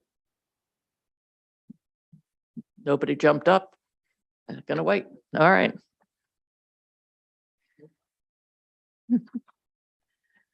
I have a motion. I move to approve the project titled Crystal Spring Estates subdivision proposed by Crystal Spring MHP LLC as depicted on the plan set prepared by DM Roma Consulting Engineers dated 8/15/22 with the following findings and conditions. Findings. The proposal creates a 27-unit age-restricted manufactured housing community on Crystal Lane. The property was previously a 30-unit mobile home park, and no more than 30 units shall be located on the site at any given time unless a special exception approval is granted. At the time of approval, 3 homes from the previous development remain. Conditions: 1, prior to issuance of a building permit, the applicant shall A, pay the recreation contribution fees, $500 per unit or lot. B, clear brush along County Road at its intersection with Crystal Lane to improve sight distance. Excuse me, the teacher in me has got to change this from SITE to SIGHT for sight distance. C, install signage and wetland barriers as discussed at the 8/29 Planning Board meeting. D, provide maintenance agreement indicating off-site disposal of yard waste and clippings E, address all staff comments dated 8/29/22 and peer review comments dated 8/25/22. This shall be reviewed by the planning department. 2, prior to issuance of any certificates of occupancy, the applicant shall A, complete all private improvements shown on the subdivision plan. Any proposed phasing would need to be reviewed and approved by staff. This shall be reviewed by the planning department. 3, if any structures as part of a future expansion are more than 1,000 feet from the existing cistern tank, a second tank will be required at the rear of the site, or the homes will need sprinkler systems installed. Do I hear a second? I'll second it. Thank you. Second by Rick Meinking. I am going to mention one other thing that I don't think needs to be in the approval, but I do want to put it into the record, and that is I did not hear anyone screaming to have sidewalks. So I would assume that the subject of sidewalks is as you have presented it to us, and that we will not have them there. Excellent. Let's call for a vote. Doreen? Rachel Hendrickson. Yes. Karen Shu, Yes. Roger Bailey, Yes. Jennifer Led, Yes. Rick Manking. Yes. Thank And you it very much. passes.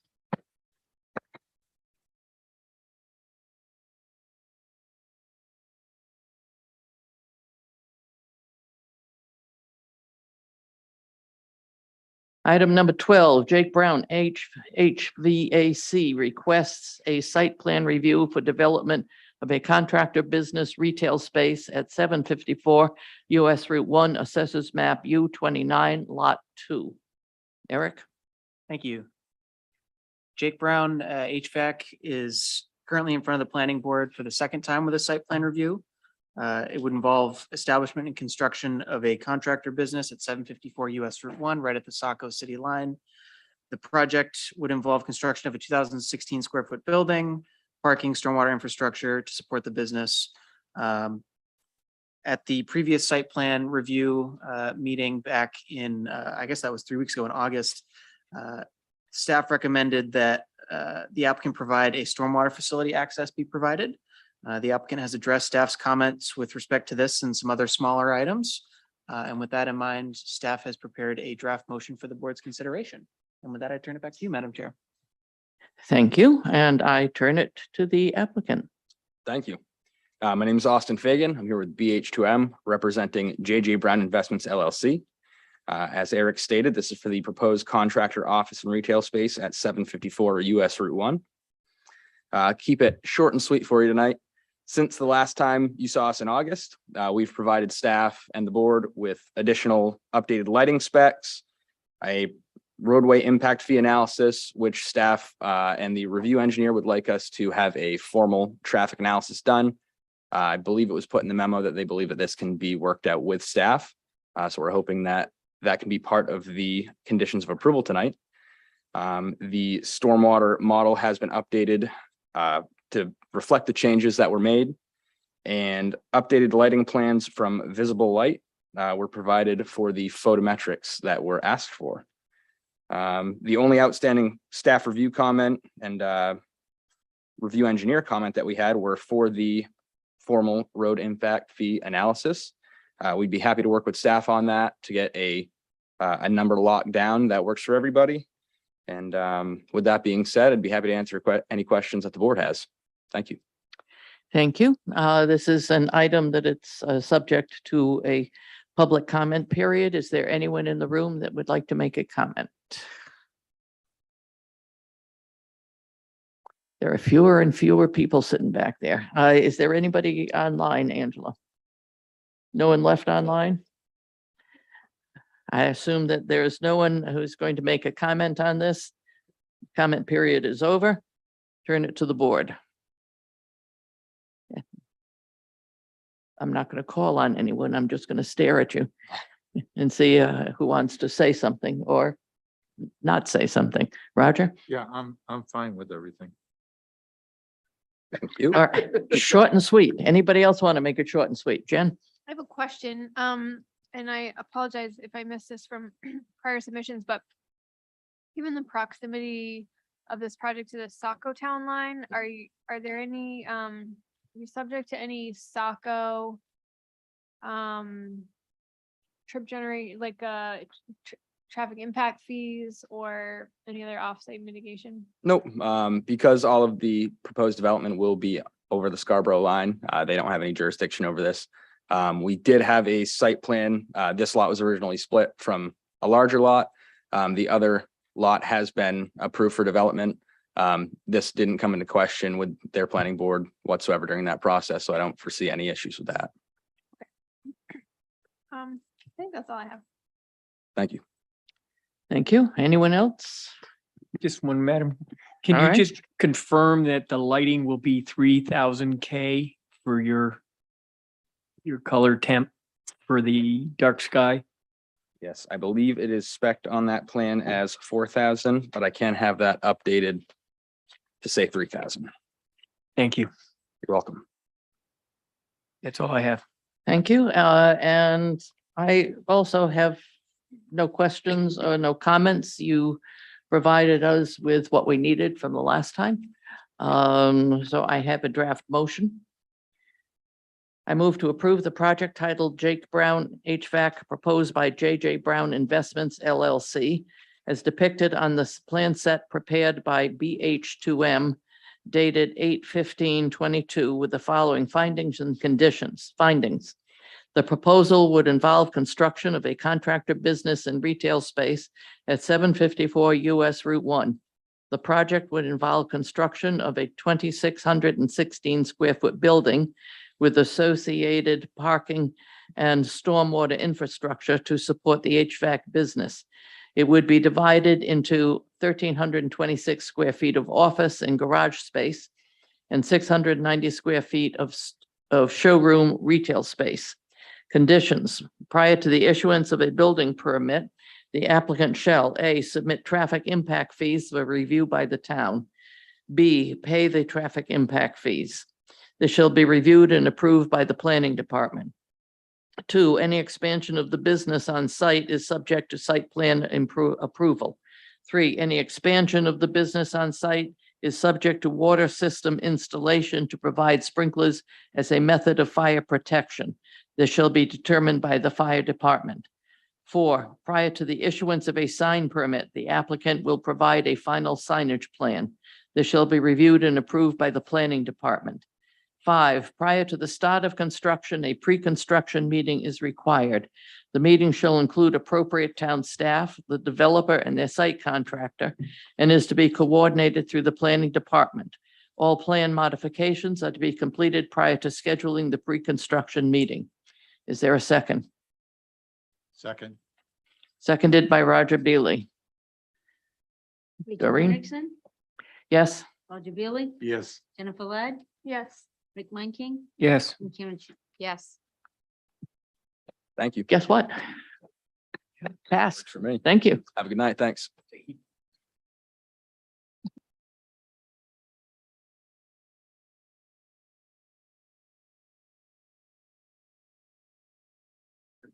Remember number 13? Excuse me, number 13 was tabled. 14, Miser Investments LLC requests a site plan review for a drive-through coffee establishment and retail commercial building at 451 Payne Road, Assessors Map R37, Lot 14A. Eric. Thank you. Martin's is in front of the planning board with a site plan for a 5,600 square foot structure that would have 2 commercial storefronts as well as a third tenant space for a proposed drive-through coffee shop. This is the third site plan review for the project, and staff's main concern at this point is the status of the traffic movement permit currently under review by Maine DOT. Staff did receive draft language of that earlier today, but being that we haven't had much time to go over it, there's still certainly a lot that we have to look at. So with that, I would turn it back to the board. Thank you. And for the applicant. Good evening, board members and staff. My name is Henry Hess, landscape architect with Sebago Technics. I appreciate you guys hearing us this evening. Last you saw us was in July, and in July, since July, we've certainly we've worked with responding to staff comments. I believe we've satisfied currently most all staff comments. few of which look like they can be handled with potentially some conditions. In addition to that, Woodard and Curran, we've worked to address all of their technical comments and stormwater review. And they have no further comments at this time. As Eric stated, the draft TMP has been sent to staff, and I know there's a little bit of review to be had there. It certainly is in line with the recommendations that we have already proposed on our plans for the overall improvements, and I can walk through those briefly. You'll see here in July, this is kind of what you were looking at along Spring Street here is what was submitted. Really wasn't showing any of the improvements. Here you can see what was submitted, I guess, towards the beginning of August there, were the items that are included here on the site plan and included previously in August that include walkways, all-way stops, signage, sidewalk along Spring Street, stop bars, as well as medians along Spring Street. So while I recognize that there's certainly still a little review to be had with staff to make sure that the draft TMP aligns with the plans, we're looking forward to working with the staff to complete that and make sure that we are dotting our I's and crossing T's on that draft permit. We did also see that Traffic Solutions did provide a comment memo, a number of which reflect the TMP permit that was drafted and sent to staff. The few remaining items are, while I don't want to diminish the fact, they are certainly important, but they are not terribly technical. They certainly include relocating a sign, adding a stop bar, labeling a stop bar, labeling a white edge of paint line, and labeling a yellow markings on Spring Street, as well as a painted crosswalk. So a lot of those items we feel we can certainly work with staff to address and get on the plans before a final approval or before anything moves forward into a building permit. They're fairly straightforward. Lastly on that, I know we are still working through the amended DEP permit. At this time, we don't anticipate any comments that would certainly affect the design or overall layout or treatment. Woodard and Curran has certainly agreed that we've addressed all the stormwater concerns on the site, and we've certainly looked at staff comments that look to address a few conditions regarding maintenance that was called out in an inspection. So the maintenance should certainly be taken care of prior to any occupancy or construction. So I look to turn it over to the board. We're happy to discuss, any items on the project, and we're looking forward to work with you guys. Thank you. This item is subject to public comment. If anybody in the vast throngs in the back of the room would like to come forward, please do so. And Angela, I assume we still have no one online. All right, public comment is closed. And I'm going to turn this over to the board as a free-for-all for folks who would like to comment.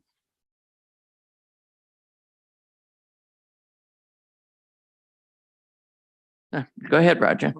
I'll just make a comment. It sounds to me like most of the issues have been dealt with, except for the technical, correlating the traffic situation. So I don't see where there's much more to discuss at this point. Once those get resolved, then we can just move forward.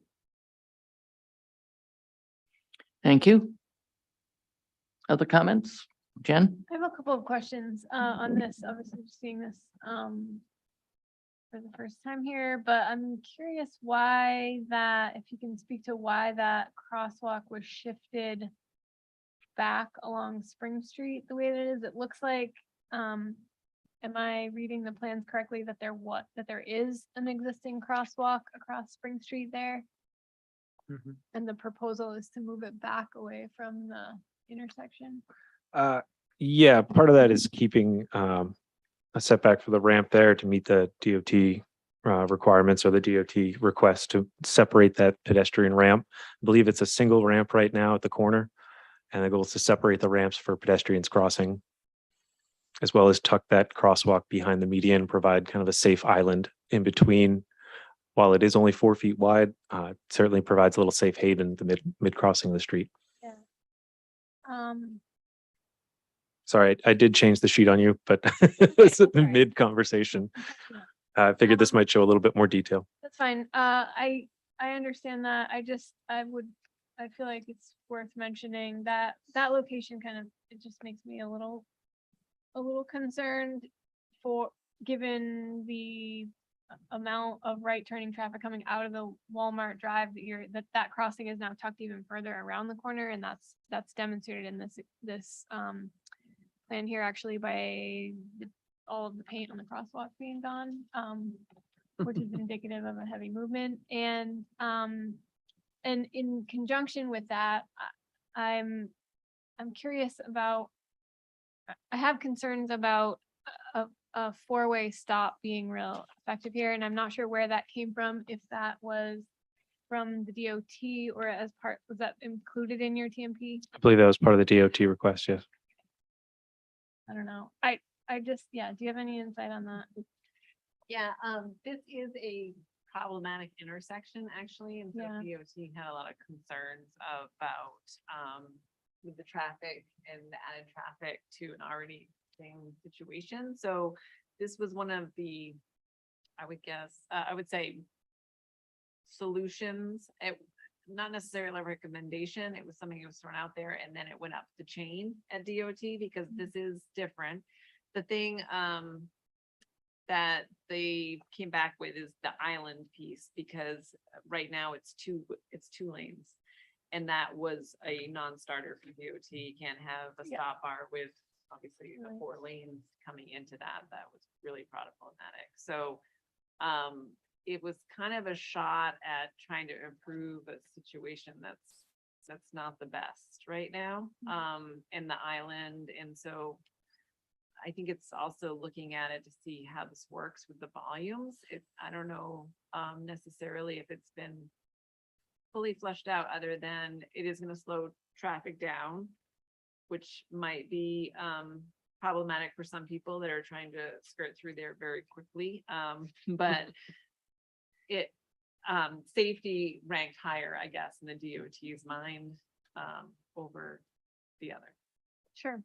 My concern is just that I think, well, I mean, it's obviously teeing the intersection up also for a future signal. If that's, I don't even know if this is anywhere close. That was not discussed. To warranting that, but I feel like an all-way stop is gonna, there'll be a lot of roll throughs through traffic on Spring Street.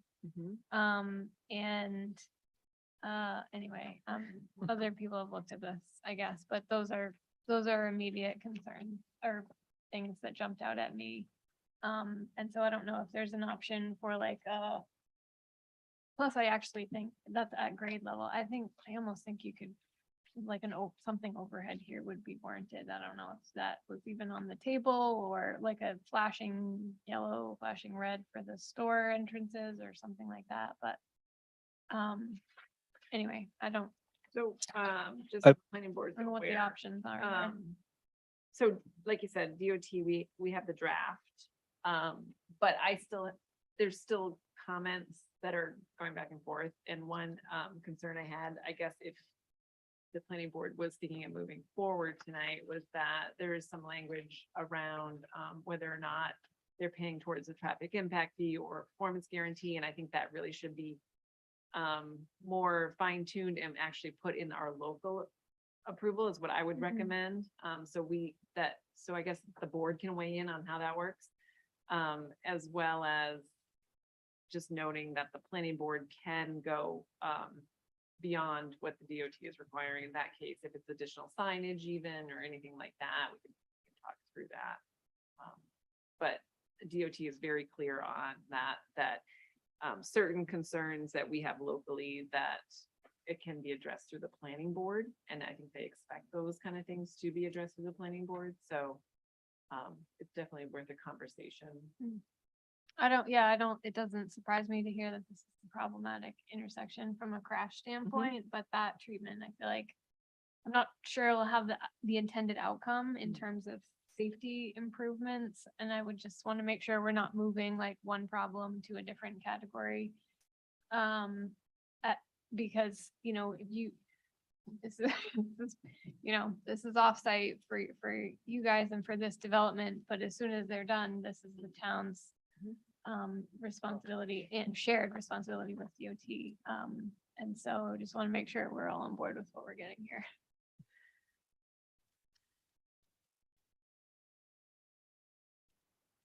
Angela, how would you proceed with looking at this and talking it through? I think at this point, I'm jotting down the notes, like, I think if, like I said, we just are getting really that draft back from DOT, so I think we need to fine tune a few things, and I think if I'm gathering from the planning board, like these kind of comments, that we could address that as part of that, kind of roll that all together, looking at additional signage or advanced signage or what that looks like. So I would love to have any other planning board comments that we can kind of look at that. I don't really have another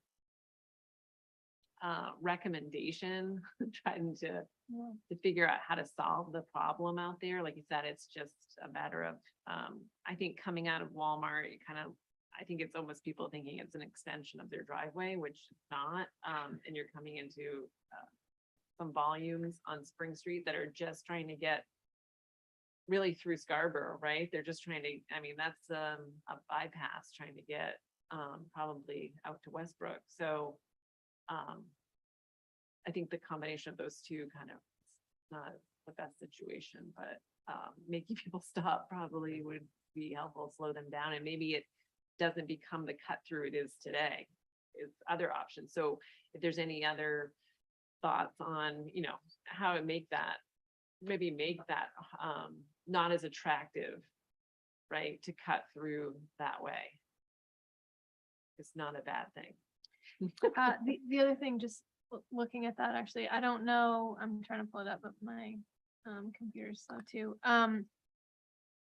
I don't know if there's currently a stop bar and stop sign on the Walmart approach to that intersection, but certainly we'd want to make sure that. Yep. Yes, I believe that was also part of the language as well. I don't think it's shown on, this is the traffic solutions concept plan. Yep. Yeah, we show it, we actually show it on the overall plans for the site that show the offsite improvements. Traffic Solutions just doesn't have it on their concept, and I believe it is in the draft language as well for the permit. You're seeing is how it has the R1 3P, R1 is really a stop sign with it saying it's a four-way. Yep. So it says the existing, but it's adding Gotcha. that four-way. Same post, new sign. Yeah, it is say install R1 3P on existing R11. Of course you don't get. Wow, that's layman's terms, huh? For those who don't know, right. Someday I'll- Secret language with you traffic people. Yeah, and then Okay, you do that, Jen. I'll study it. All right, folks, here's what I'm wrestling with, and that is, we are almost there. And the board has a couple of options on how to proceed. One is to hold this over until the next meeting, at which point the staff will have worked with the applicant and all of the materials presumably and approvals will have come in. Another way to go is to say, basically, this is so close that we can put this on the agenda as a consent item at the next meeting. If it is not a consent item, that doesn't mean it doesn't pass at the next meeting. It simply means that there's probably more details in a motion. We can do a motion at the next meeting.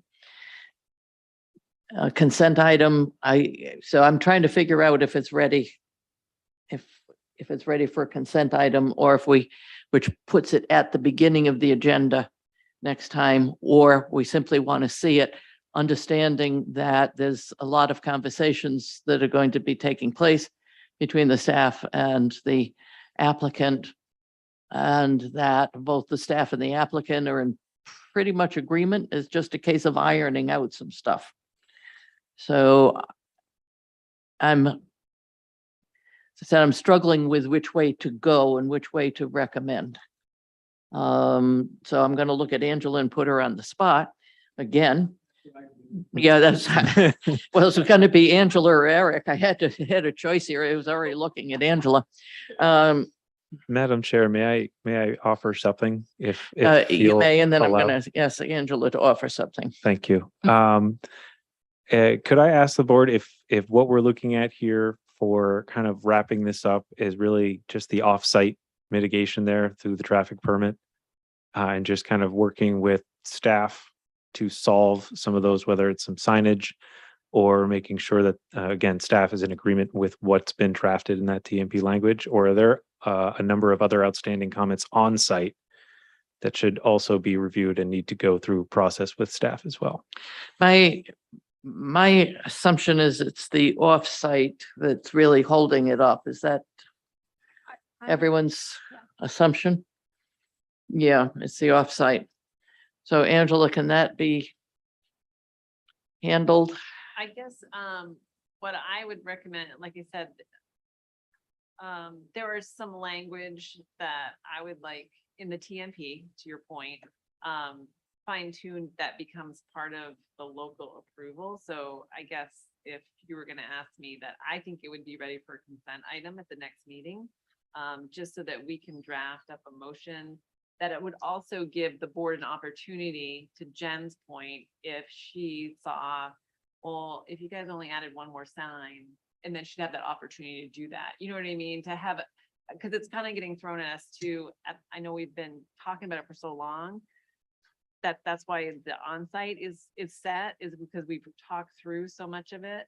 But we really haven't seen the offsite until more recently, or the board hasn't seen it at all. So it would just give you guys one less opportunity to actually look at the offsites and the language even of the motion, if you wanted us to put that out. That, I guess, would be my recommendation. Consent. At the next. Is the applicant agreeable with that, a consent item at the next agenda? It's not going to pass tonight, if that's what you're thinking. I'm trying to do the timeline. So that would be 2 or 3 weeks from now, or is that a full 4? 3 Three. weeks from now. Eric's got the date. You wouldn't necessarily get a DOT approval in Mhm.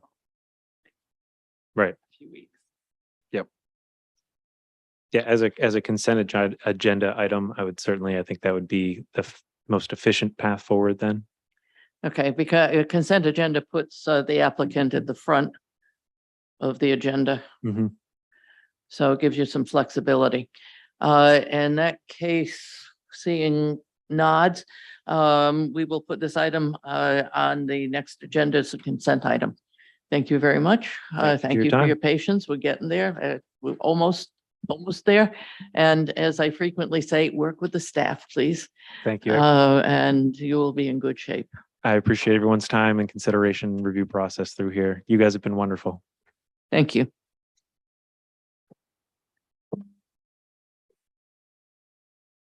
And the folks from Hackamore made the right judgment.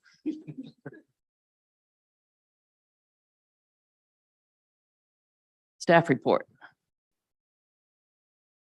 The only thing I'd offer in the staff report at this time is that, as you are all are probably aware, planning board will be hosting a joint hearing with the town council on 2 contract zone applications.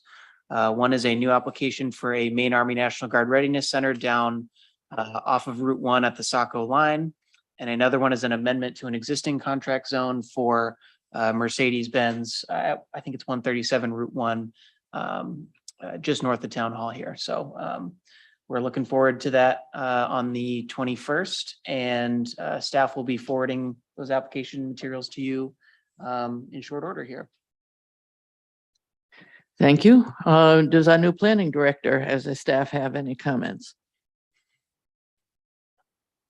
Thank you for having me, and I'm excited to work with you all, and it's been a great 6 days, and I look forward to many more. See you for your next.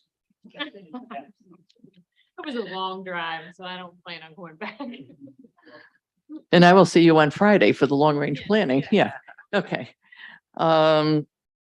Administrative amendment report, None at this time. minor development reviews, None, correspondence, none. planning board comments. I'm going to start and thank the board for the work tonight. I told my husband I would probably be home tomorrow. I think we did excellent work tonight and really got through a tough, lengthy agenda. But I feel proud of the work we did. So thank you. Anyone else?